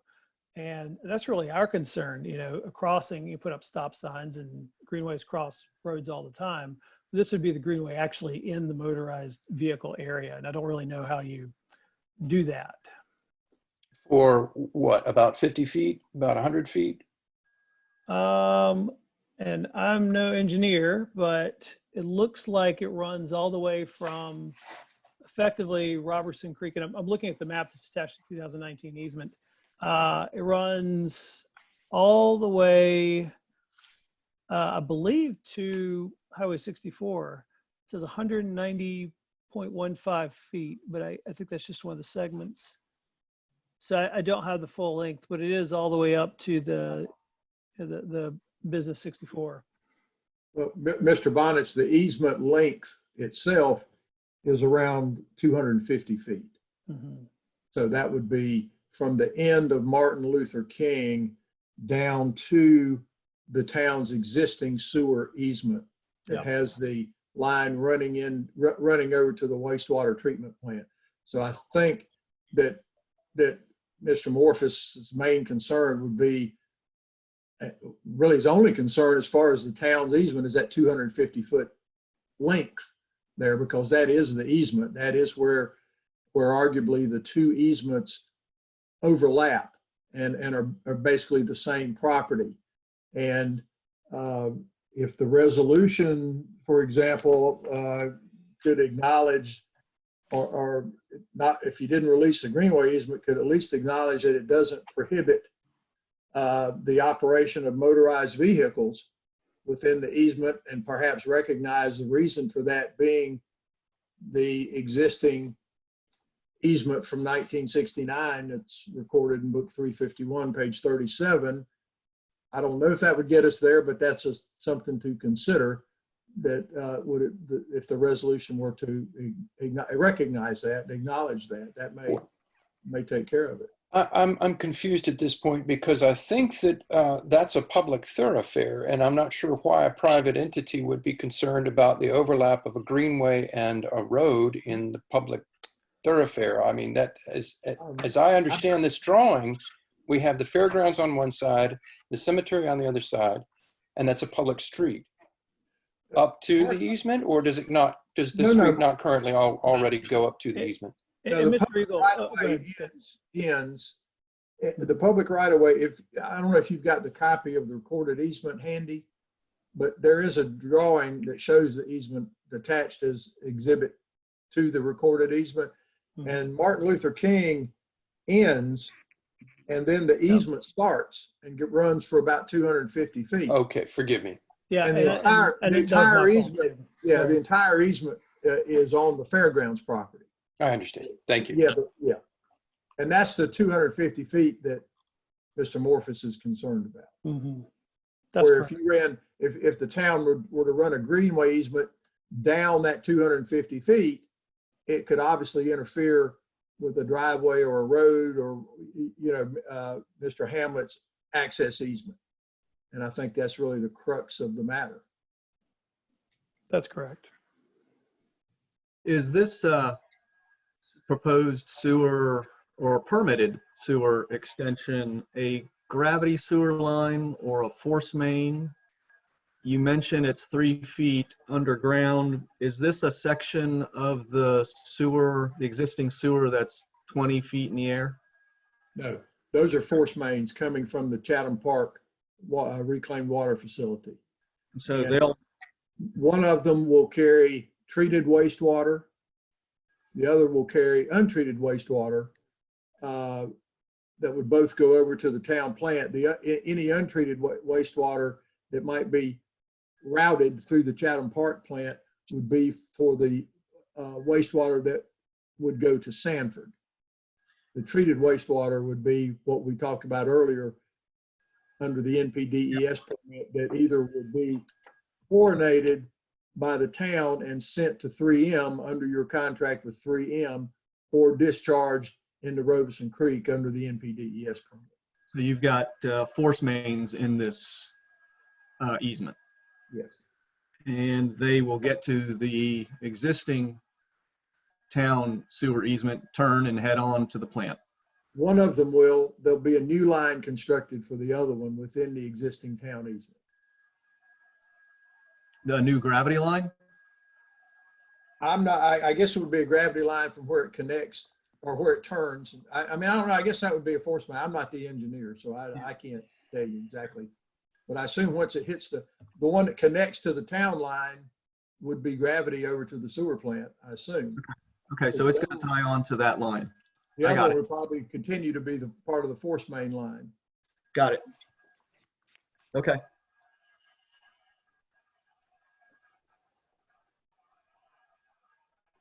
It seems to me that if a roadway were to be built, and if it were to be a public roadway, then what Commissioner Bonnet was mentioning is that roadway would typically have pedestrian facilities associated with it, sidewalk at a minimum, that could then serve the purpose of the greenway. And there would be that intersection of greenway and now public roadway. And that would be fine. It would allow pedestrians to be in the greenway, and if they came upon this public roadway, they could now walk on a sidewalk or do the things they do on a sidewalk. So I think it's an important greenway piece, and I think removing the prohibition on vehicular traffic would be fine with me.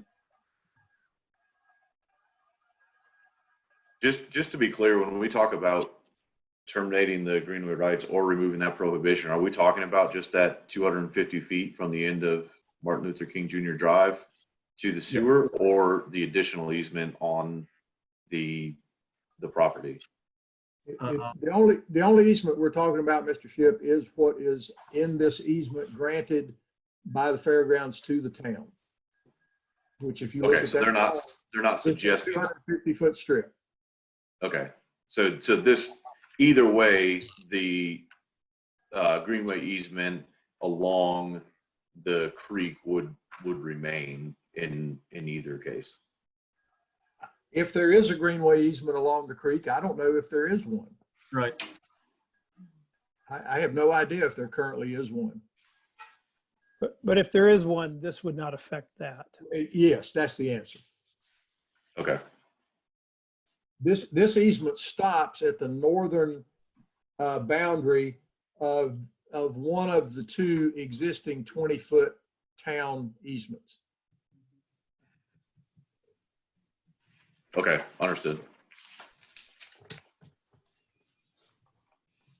Mr. Messick, what would be your thoughts on removing that section in the resolution regarding the prohibition of vehicular traffic? Since that appears to be okay. I gather what that means is that instead of limiting it to unreasonably interference with the hamlet easement, that there will be just a straight out termination of the right to prohibit vehicular traffic. I don't have any problem with that because I think that's what you all have said that you would be interested in doing. And they are not consistent necessarily with each other.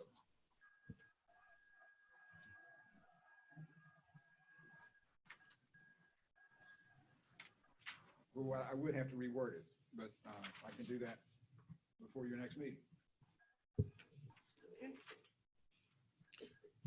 Oh, could we have then Mr. Messick do that before the next meeting and carry this over until that meeting?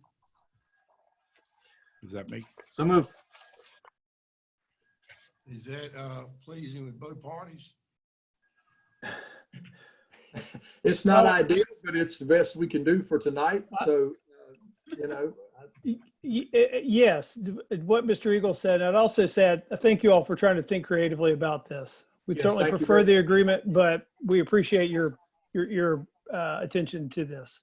Yeah, and considering all parties, I mean, that's very thoughtful to do that. And it's been a good discussion and analysis, I think. And I think all the issues have been, have been brought forward. And that's one purpose of having these kind of discussions. So Mr. Morphus and I, if Mr. Messick will allow us, we'll work with him to get a revised resolution in front of you for your next meeting. Okay, so I have a motion on the floor to have Mr. Messick rework the resolution and come back to us at our next meeting. Is there a second? Second. All those in favor? Aye. Aye. Aye. Thank you. Thank you. Thank you. Now, okay. I think the next item on the agenda is the traffic calming policy. Bob? Yes, thank you. As the board is aware, residents of the Chatham Forest have been requesting traffic calming devices and additional stop signs. I enclosed in the packet a previous traffic calming policy that the board considered, and I'm assuming that it was a previous board and it was not adopted. Before we respond to Chatham Forest neighborhood, I think it's in the best interest of the town that they have a policy. So what I'm trying to do with this agenda item is determine the board's interest in a policy and how simple or complex the board is interested in having it. Some changes I would recommend is that I think there should be some type of petition requirement. And instead of having the planning department lead this up, I think it's more appropriate to have the police department to do that with the support of the planning and the utilities department. But the key question right now is, are you interested in a policy? And do you want a simple one or you want a complicated one? And you enclosed also is Carborough's traffic calming policy. And I believe a lot of the members have seen Burlington's policy. And then Burlington and Carborough's are a lot more complicated than the one that was proposed to Pittsburgh a year or so ago. So I ask for your input. Thank you, Mr. Morgan. I think that it was in October that this was last before the board. Can you all hear me? Okay. Okay. And the 2014 draft was what was presented and discussed, and we did give staff some guidance. My concern, having reread this again, it kind of was in the back of my mind in October, but it's now at the forefront that this really puts quite a lot of work on our planning department, and you're suggesting that work maybe should be better put on the police department. I just wanted to make that clear. That's my understanding. Yeah, there is quite a lot of demand for traffic calming and other measures that might go into that category. The two specific things that I would have if we're deciding to go with our current draft, which I don't object to, it just seems like a lot of work. And I would suggest that we add specifically stop signs to the list of measures to be considered. And elsewhere, I'm not sure how this should be worded. I believe that the town policy or some educational platform or a website or something, or town staff should be empowered to educate the public on those measures that they can pursue themselves. What if an HOA came to us and said, we want immediate action? Well, I believe that it's appropriate for the staff to respond by saying, you could go out right now and buy yourself one of these solar powered LED radar activated speedometer signs and install that yourself so long as it's in compliance with the current posted speed limit. That kind of education, empowerment of communities and HOAs or neighborhoods to do what they need to do within the law, I would appreciate seeing something in that direction. And Mr. Jones, that's what I meant months ago when I suggested education or educational measures.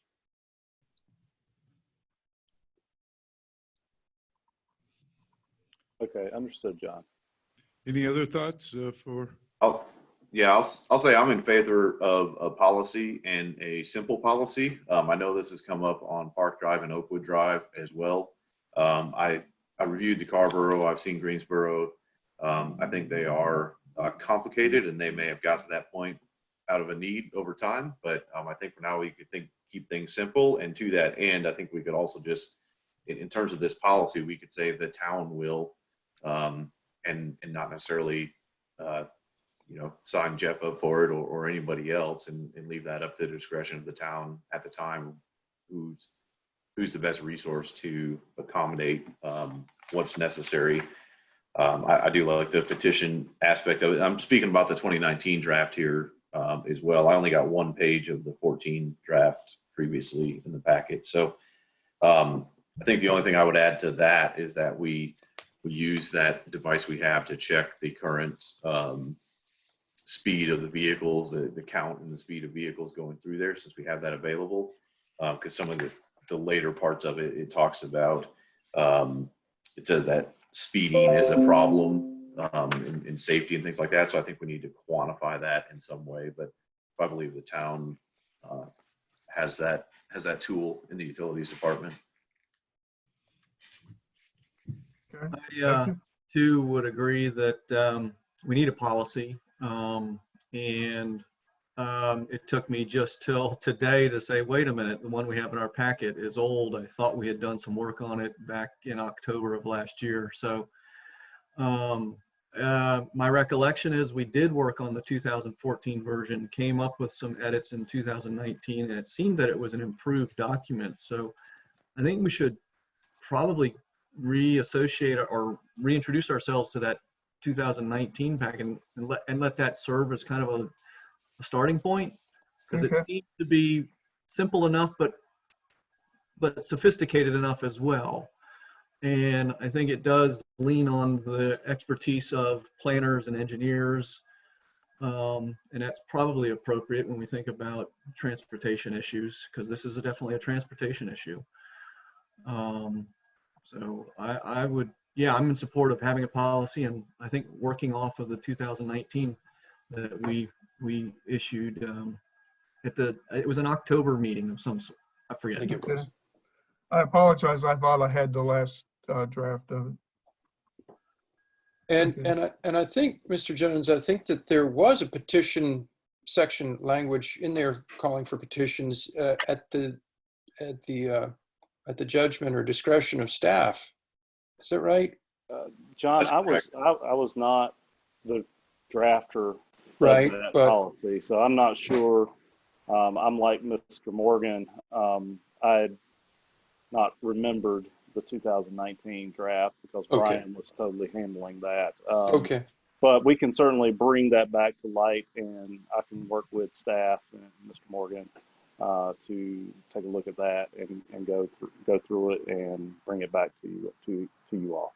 Well, That'd be great. you'll be happy to hear, Jeff, that it does make reference to the planner determining if a petition is required. Oh, I'm sure there is. And, I think some of the comments that I had, at least on the 2014 version, when Bob and I were discussing traffic calming, was to, maybe as a collective of departments, we all work together. I know that my department's the lead, but should it be engineering when we get an engineer? Should it be some other department and I think Mr. Morgan thought maybe the police department could be that lead person or lead department with everyone else assisting. So we'll take a look at that 2019 version. I'm actually trying to pull that up now from the minutes of agenda packets from the past, and we'll get right on that. Okay. Thank you, sir. And I agree. I sort of look at this policy as the external facing policy to guide the public on how they would go about the process. How we do the process internally, I think, can be left up to the town, the manager, the planner, whoever that is, that does the specific sections. Okay, thank you. Anything else on that item? All right. And just one point, that is in the October 14, 2019 meeting. Thank you. Thank So you. we just demonstrated our institutional memory. Yes, you're right. You're right. Very good. Very good. Uh, I don't next have much of that. Next item is a proposal to recruit and assess candidates for police chief. Bob? Yes, I wanted to get some feedback from the board. Developmental Associates asked if I would look at a proposal to recruit the police chief, and I said submit a proposal and I'd take it to the board. So wanted to see what your interest in it, to have them do a similar process that they're doing for the town manager. The one comment I would make is that Development Associates has a long history working with public safety agencies across the state, so they have a lot of contacts. But we hadn't discussed this before, and the idea is that this process could begin and be ready for the new manager to look at the finalists when he or she starts to work. So I'd like to see what kind of direction you would have on that.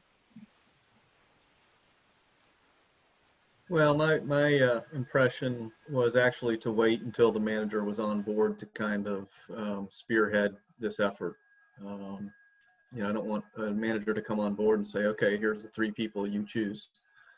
Kind of want them to build the team, and since they're responsible for hiring, he or she is responsible for hiring that person. That's the way I feel about it. Let them contribute to how we go about doing it, and I don't in a hurry. I think Shorty Johnson is doing a fine job. I think he's got the respect of the community, so I don't feel the rush, and I appreciate their initiative. I think they're a very talented group, but I just feel the need to wait until we get our manager in saddle. Okay. I do agree with that also. I think it would be best to wait until the new manager's there, but I do again appreciate their asking about that, but I think it would be better to wait until the new manager is in place. He or she may have some different ideas about things. Let me introduce another position, the town engineer position. My idea was to start advertising that the 1st of July, so applications would be ready for the new manager to review. Does that sound fine to you, or do you want me to just wait till the whole thing, the new manager gets here? Can you advertise June 1? Well, I'm trying not to keep it out there too long. my idea is to have it running about a month and a half to 2 months. Advertise it in national publications, engineering publications. Hopefully the economic climate might help us attract more candidates than we have in the past, but engineers are very difficult to hire in the last several years anyway. I'll say I agree with that. I agree with everybody else. I'm waiting on the police chief, particularly because of the process that Development Associates uses Okay. to get the input from the new manager.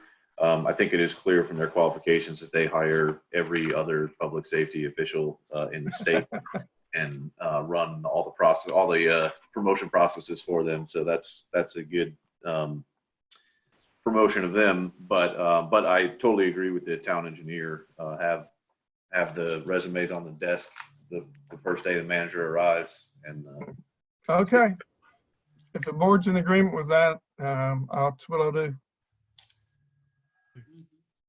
That's fine. Good. All right, thank you. All right. Next item is the site plan review for the retreat at Pittsburgh. And Jeff, I think you're I'm actually going to be doing the going to lead the presentation. decision. Okay. Kaylee is, yeah. I'm going to share my screen with you guys again.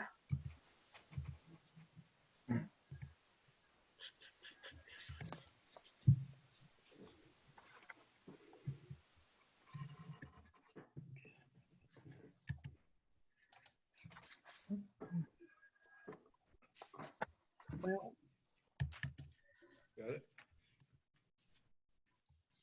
okay, can everybody see? Yes. Yep, okay. All right, so this is a site plan being presented to the board for review and recommendation. The project site is located off of Chatham Business Drive. The proposal is to construct 3 buildings, 2 multifamily apartment buildings, and a clubhouse or leasing office. And there would be a total of 48 affordable housing units. The plans have been reviewed in accordance with the town's applicable development ordinances by the appropriate departments. The proposed impervious surface is 36.71%. This use requires 71 parking spaces, and the applicant will be providing 71 spaces. The project will connect to town utilities. Sewer was allocated for the project back in April 2019 when the O&I conditional zoning was approved. Staff believes that the changes made to the site plan after the conditional zoning approval do not infract upon the conditional zoning. Planning Board recommended approval on May 4th in a vote of 5-0. And staff also recommends approval of the proposed request subject to issuance of any additional local and state permits. And please note that the applicant and the engineer are here as well.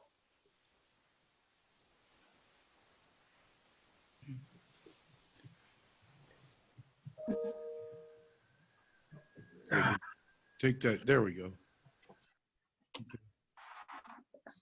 Any questions from the board?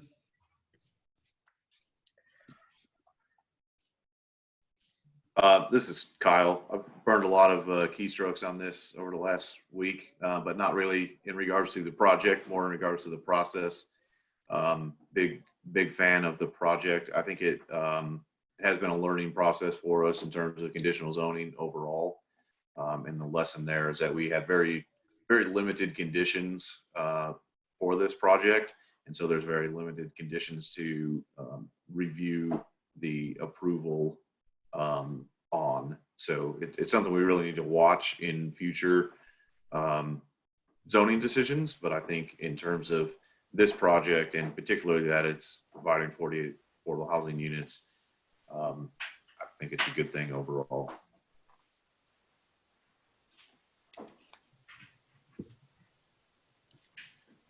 Any other questions or comments or? Kyle, I think you had everything, at least my end, everybody froze for a good little bit there. So I think you were saying that we had limited conditions and that it was a reflection on our inexperience with conditional zoning. That's correct. Okay. But you're supportive of the project. Absolutely, yes. I would like if the applicant could talk a little bit about the playground space specifically. It has shrunk since the original site plan, and I realized that the whole site plan was rearranged due to some information on buffers and things like that. But if the applicant can just kind of talk to recreation plans and space in general. Sure, I'll speak to that. This is Will Warren. I'm part of the development team. And exactly what you said, Kyle, our preliminary plan that we came through rezoning with you guys last year was based on GIS and using the topo from that. And also just the pond location. We have a pond to our south. Now you're seeing 4 construction drawings that have been through permitting and all levels. And so we've got real survey data, which showed it was almost a 50-foot difference in the actual location of the pond buffer, as opposed to what GIS showed it. And that just forced our hand into reconfiguring the site plan. The good news is that it was purely a reconfiguration. We didn't lose any elements.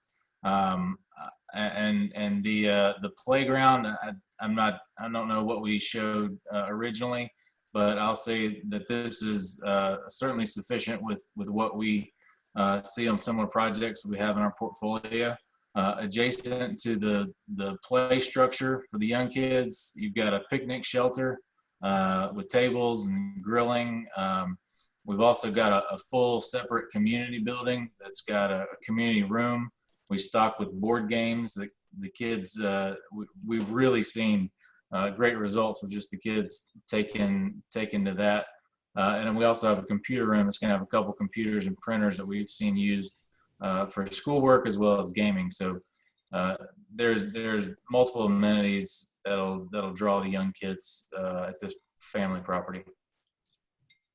Okay, yeah, and I'll just say the original plan showed about 2,300 square feet for the play area. This plan shows just over 700 square feet. And both of those are below what the ordinance would typically require for a thing. But I understand the case here, and I think I would ask in general. I know you guys have had some comments on the process with the town, and I believe this month yet we'll see the affordable housing draft of a ordinance for affordable housing. So I would just ask your active participation in feedback on that as we review it as a town. Absolutely. Be happy to.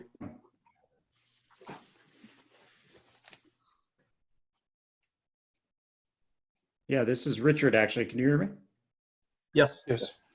Yeah, actually, we've been working with the affordable housing, several of the different affordable housing groups from the beginning. And this is actually a test case to see how does it work through the system. And we've offered multiple times for us to come back. We'd love to speak with whoever wants to kind of talk about what works, what doesn't work. I mean, the big positive is this is a good amount of affordable units that we're gonna be putting in. We're closing on this property this week. And then we will start construction right after that. So when we're looking out 16 months from now, we would actually have people moving in this building, which is just wonderful for the local community. Yeah, absolutely. Agreed. And we want you to start on the next project in Pittsburgh right after that. I want to talk about that process. Motion to approve conditional upon starting another project within a year. Well, definitely be started within a year, yes. No, motion to approve. I'll second. All those in favor? Aye. Aye. Unanimous. Thank you. Thank you. Thanks, everybody. Next item on the agenda is site plan review for the boat and RV story.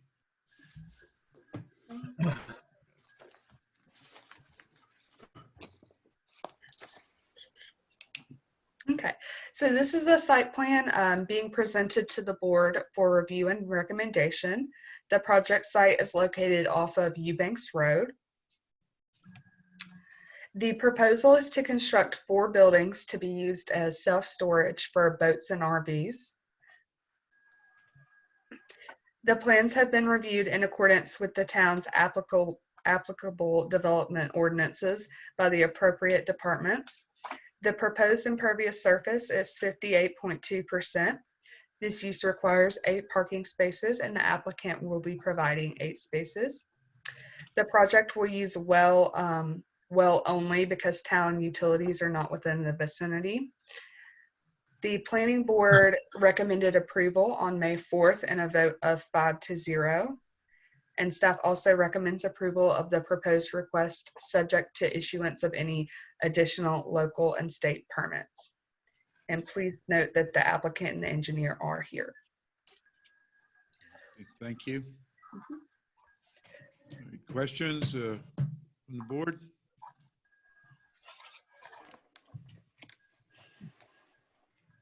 It noted well. Is there septic as well? There is not. Okay.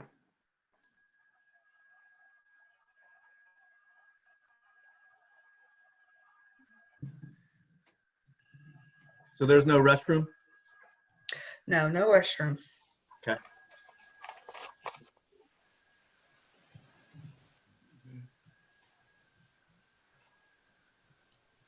Any other questions or comments?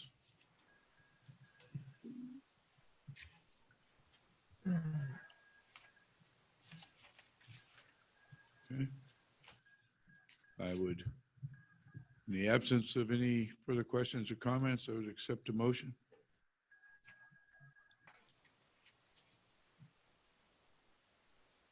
So moved.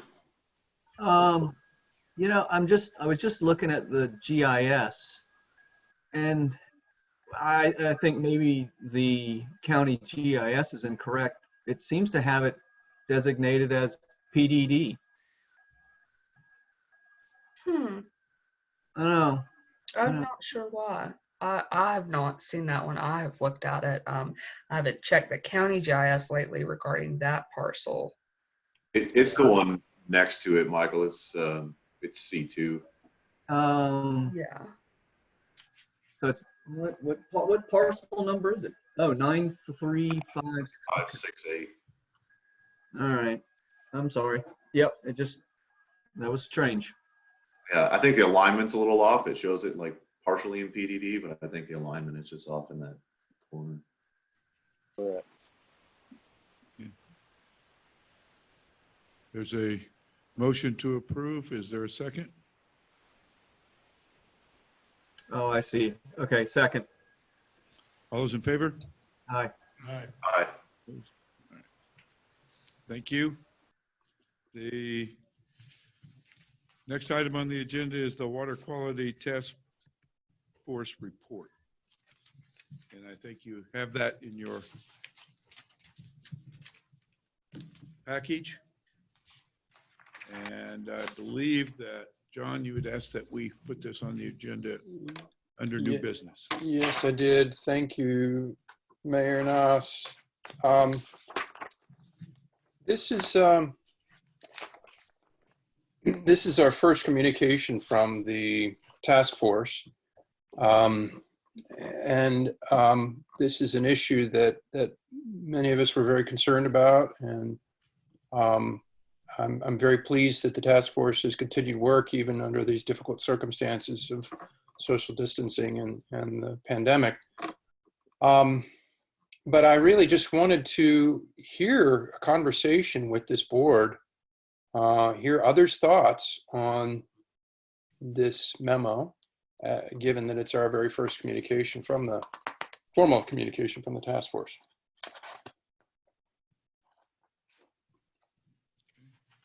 I think, John, that's a point you made there, that it is the first formal communication from them. So we have requested, we actually did receive one set of minutes as well from the April 16th meeting, but we've requested the additional minutes from the other meetings. And just on this memo in general, I think it was authored by 3 members of the board or of the task force. And then I think, I believe agreed to by the chair of the task force, but just not real, I'm not real clear on the information coming out of the task force, particularly in regards to what we charged them with originally. And I'm honestly having a hard time myself finding the document of what we charged them with originally, even now. So when I received this, I queried the chair of the Water Quality Task Force as to whether or not this report represented a subsection of the Water Quality Task Force or whether it represented the work and views of the entire task force, and was told by the chair that it represented the work and input of the entire task force. Okay. I believe that the charge that was put on the Water Quality Task Force was the one that was prepared by Mr. Messick and approved by this board, I believe on December 9th, 2019.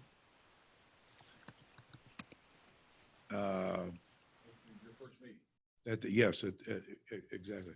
And so that charge should be in the package for December 9th.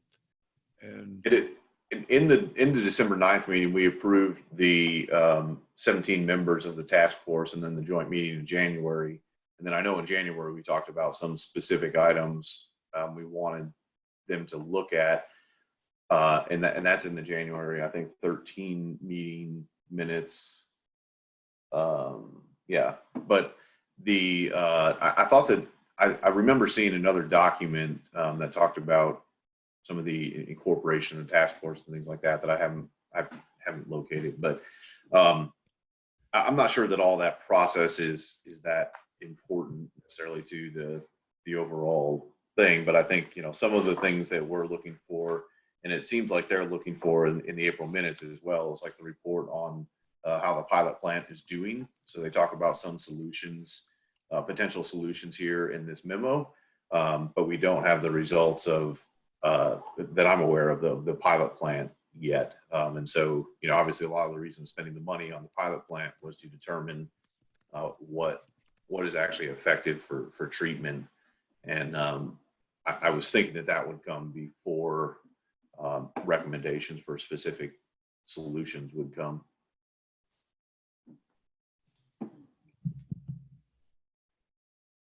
well, just one other point that might make is that this is not a problem unique to Pittsboro. And for example, further on down the line from here, there's been some major work and major installations done in communities that are seeing PFAS levels much higher than we are, because they're at the sort of end point of this whole thing.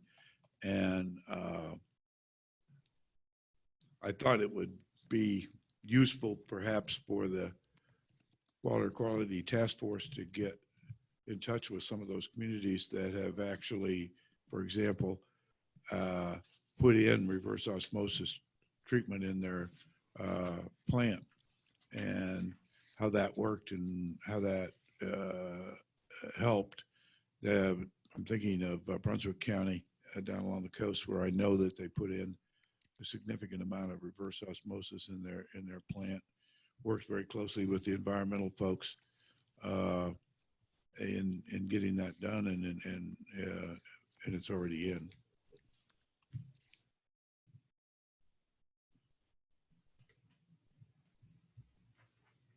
Is there Is the board interested in providing any further requests of the Water Quality Task Force or direction to the Water Quality Task Force?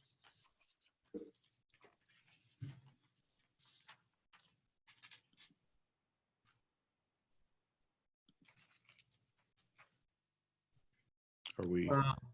Well, I think the task force talked about issuing some of their findings in a public forum, and it's my, that was not my belief that we said, hey, go make a bunch of public statements. What I thought we asked them to do was inform this board, educate the board, do research on behalf of the board so that the board could process information, take action, and make public statements. So that's my preference, that they perform in that way and that they don't issue statements on their own.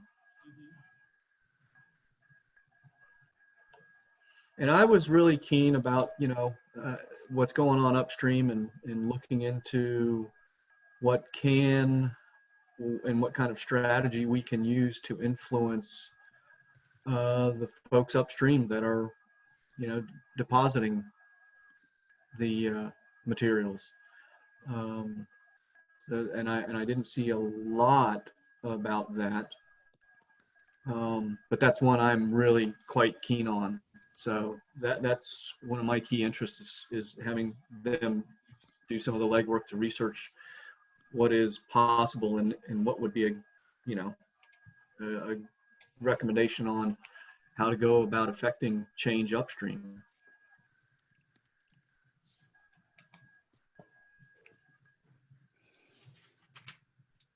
And I think we were anticipating, reports on a regular basis and not, one report after, I think, 4 or 5 meetings. So I just anticipated they would perform differently than they've done so far. I mean, I want them to clearly do the work that, limited staff can do with everything we're doing and all the things that we can do. So I think they're a super important task force. Just want them to educate the board.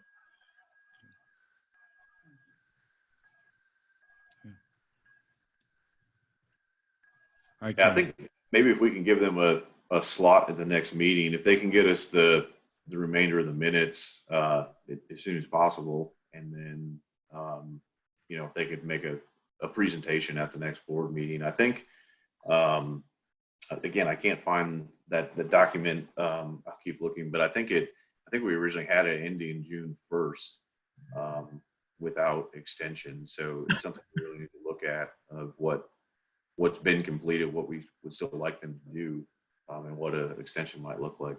Yep. So I think that's a good idea to have them schedule them for appearing for the board on our next meeting. And I can pass on the comments here from the board tonight to the chair of that meeting, of that task force.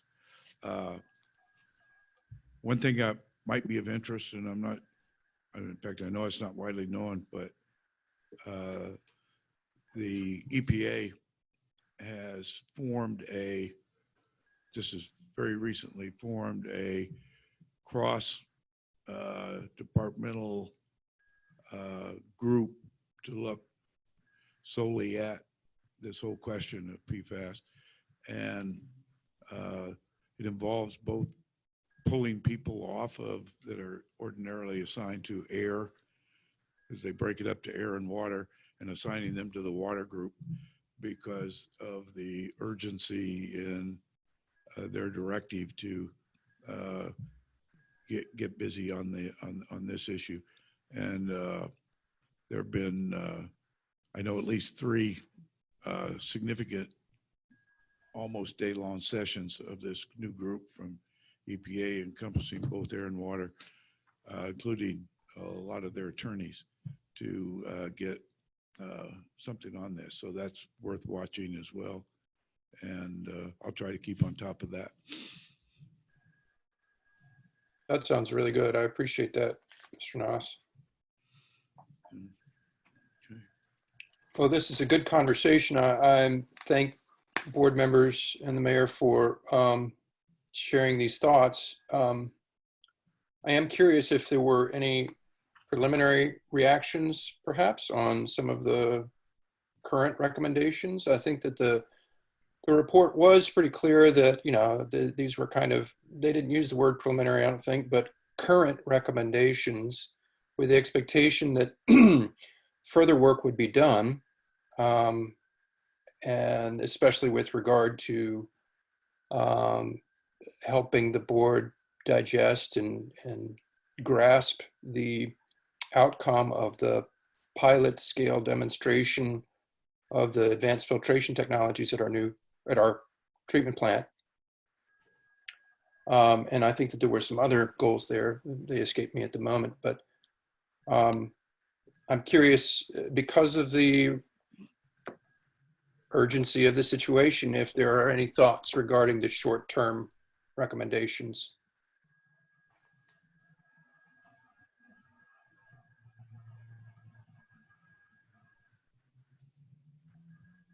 I think that is some of the feedback. They said in their April minutes that they were going to consult with Attorney Messick about the short-term solutions, specifically about like in-home RO filters. And I know that's something we've discussed as a board.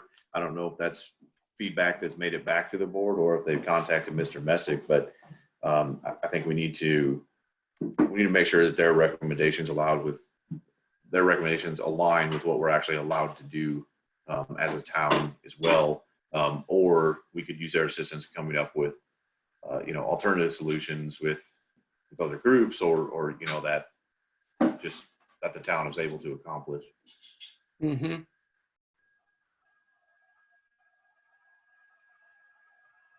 There are 3 current recommendations that they say are still being reviewed, but they talk about providing reverse osmosis water at filling stations for the public to access.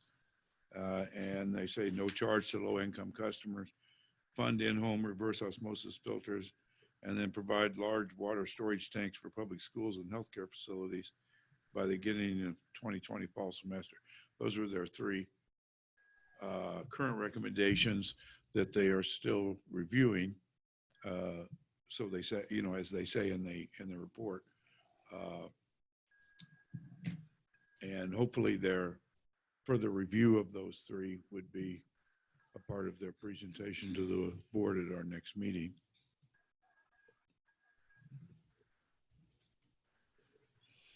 Agreed. Commissioner Farrell and Commissioner Baldwin, y'all have been quiet about this, but I think you both have shared concerns about water quality, and I'm wondering if you have any thoughts at the moment. No, John, not at this time. I'm concerned about the in-house water. I just don't know that that's going to get to all our citizens. I really don't. That's you may have some developments that's all for it, then you may have some other areas that's and I would say maybe our like myself, our older citizens here in town might not be so pushing for an in-home system. But never know till we get out there and beat the doors and see if anybody's interested.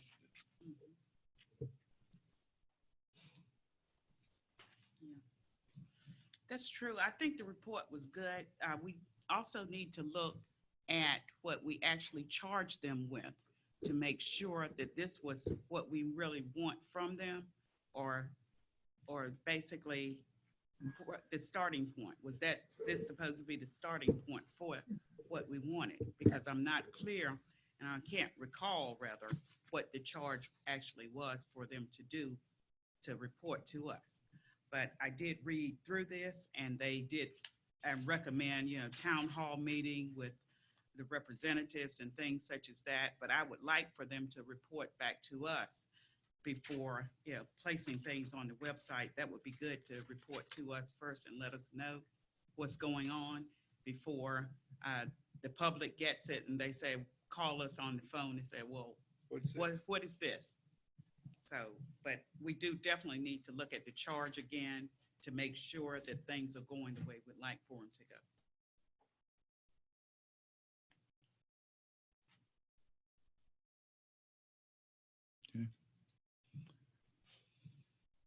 Anything else on this? I will pass on all this to the chair of the Water Quality Task Force tomorrow. Thank you, Mayor Noss. Thank you, board. Commissioner concerns? Well, John, I was wondering, did you have input you wanted to put in on the topic? Who? Yes, yes, thank you, Commissioner Fiocco. At this time, I'm very pleased that they're continuing their work. Pleased that they've given us some, what I deem to be preliminary thoughts. I'm glad that it's prompted some response from this board. I think that task force, I think we all might have benefited from greater dialogue back and forth from the committee, but greater reporting out from the committee, because I'm hearing that they are maybe wondering what the Board of Commissioners is thinking and feeling in response from this particular report.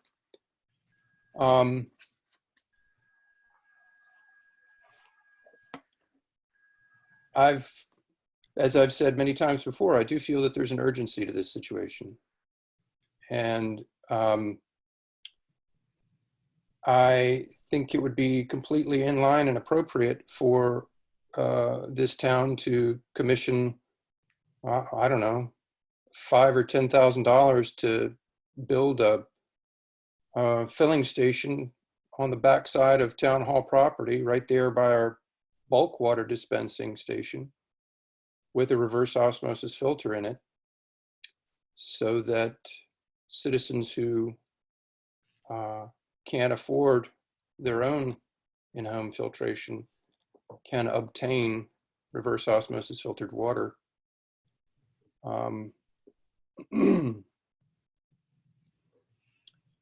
I think that could be done fairly quickly. So I really appreciate short-term recommendation number 1. I think that could be done in a way that satisfies all concerns. I believe Commissioner Baldwin, you'd expressed concern about the idea of the water being given away for free. I think all of us would not want people who live in Siler City to come steal water. So there'd probably need to be some way to check in, perhaps at the drive-through or through an intercom, present a water bill account number in order to have permission to access the filling station.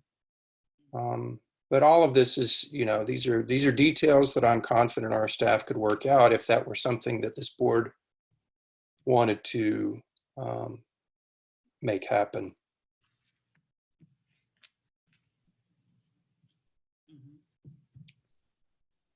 I have to confess that I feel a great amount of concern that we know that there have been levels in our drinking water from the historic documentation, the labs that have been collected, the analysis that's been presented, levels that are above the levels of concern or advisory levels for regulatory bodies. Levels of perfluorinated and polyfluorinated compounds, levels of dioxane. There was one spike of dioxane that was really extraordinary. And that was just what was caught. So I don't rest well with us not having taken action on this. So I appreciate you hearing from me. And I deeply appreciate the work of the task force. And I don't know what to say other than that.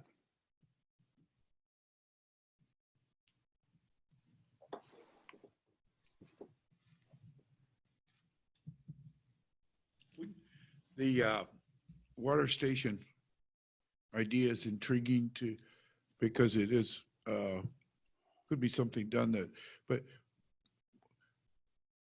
wouldn't that almost have to be done in conjunction with or as a part of the in-home systems being recommended, perhaps by this task force, perhaps by this board, I don't know, because it would seem to me that this filling station unit would be an outstanding feature for those who systems would not be amenable to working with an in-house osmosis system, or that simply couldn't afford the cost of putting one in, and et cetera. But I'm wondering if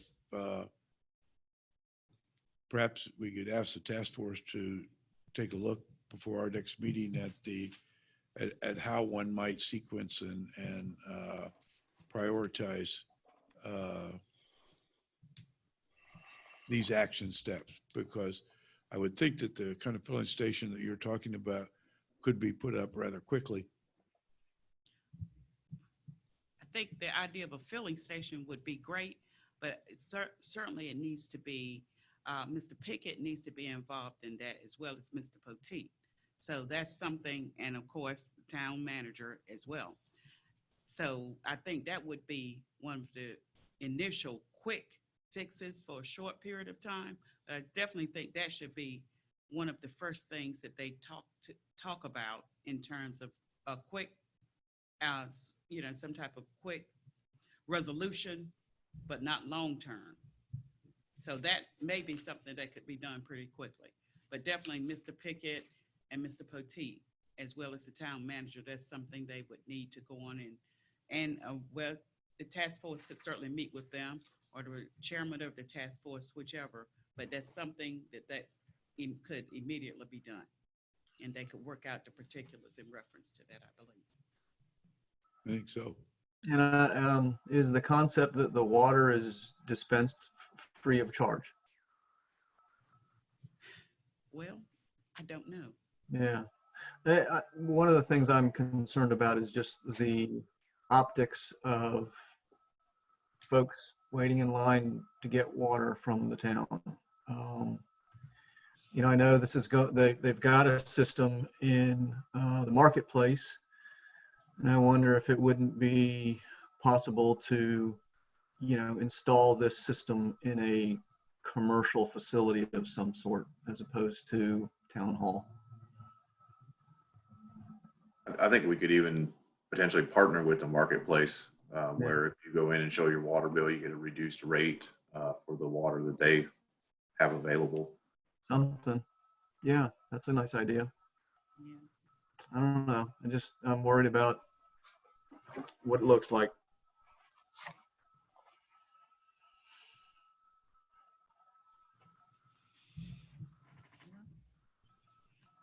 That would be an idea in reference to going to a commercial place such as the marketplace, but of course we will have to discuss that with them, and presenting the water bill, that may really be a good idea. Yeah. I think creative minds could come up with that solution here. I do. And if the board is agreeable, I could pass that on to the chair of the task force and ask them to prioritize putting their heads together, coming up with some ideas around that area to present to us at our next meeting. Mr. Mayor, where do we stand on the pilot program with Mr. Pickett? Bob, you still on? Mr. Morgan. Mr. Morgan, you You still? have to unmute yourself, sir. He's trying. The question was where we stand on the pilot testing program for the PFAS, et cetera. I'd have to check with John about that. I don't have any up-to-date information. Okay.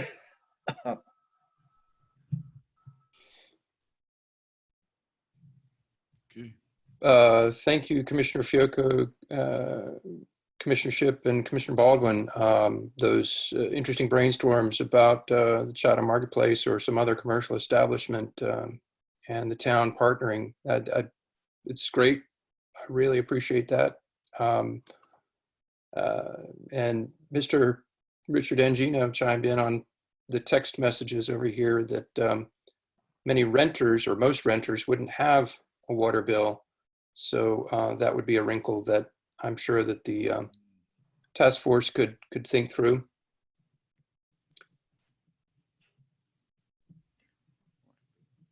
So is the board in agreement that perhaps that idea in particular be elevated by Mr. Nas to the task force?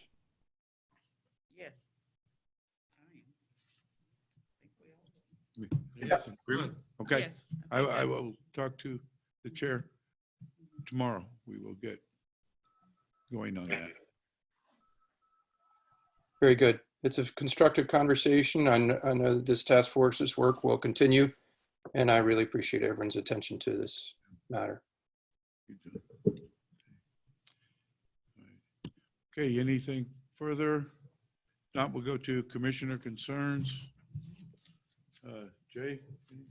No, not really. Only thing, the electric power source out here in front, is there a charge or anything for anybody using that?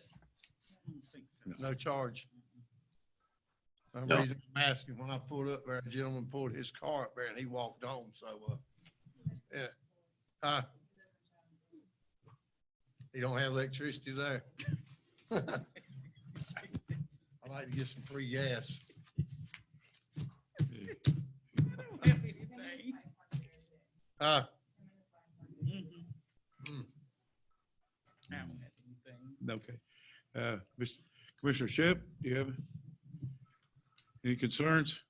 Yeah, one question is Rockridge Park reopened, or when do we plan to reopen that? We're going to look at that this week and see about opening it back up. But we haven't it opened up yet. Probably be Friday of this week. Okay, great. I know a lot of the other state parks and things are reopening. So, and then also just I bring this up a lot, I guess, but we didn't get our packets until Friday, and along with all of the applicants to review for town manager, there's 25 pages of legal text to read. And, in addition to all the things, it's really not sustainable. We have to get packets sooner, even if that's a partial packet, even if we don't know what the remainder of the packet looks like. But if we could have got part of this on a Wednesday, and begin to review on our own time, it's particularly when things come up that require staff input, there's no time for staff input from Friday night to to Monday night for the meeting. So whatever we can do there, we need to do something. Okay. That's all I had. And I guess that goes also to public feedback as well. I feel like we've got to give the public enough heads up on what is on the meeting, although we don't allow them to speak about what is happening in the meeting. But just the ways that they can provide feedback for public hearings and things, it's changing a lot. It's a strange time, but I just want to make sure that we're able to get all the public feedback and public input as well.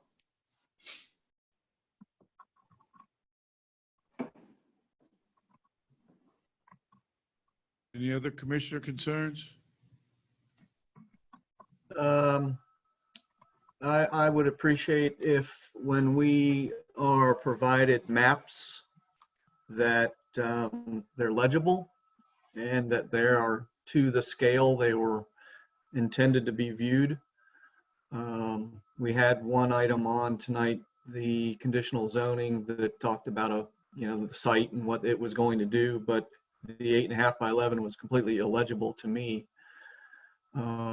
So if the response is, well, it's on the web, then let's go web and let's not waste the paper. But if we're going to issue paper documents, I'd like it to be legible. Okay. I did get concerns of mine. I did have a couple of calls today over when we were going to open the tennis courts back up. And in the same conversation with both people, would we take a look at the cracks that are developing in those courts, and a concern that if they deteriorate any further without some work being done on them, that they may well turn out to be unrepairable, period. So if we'd have somebody take a look at that, be great. All right.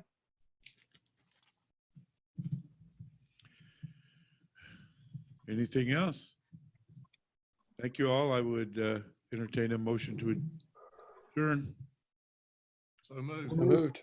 Is there a second? Second. All those in favor? Aye. Aye. Have a good evening. Thank you, everybody. Thank you. Goodbye. Thank you. Thank you, Mayor.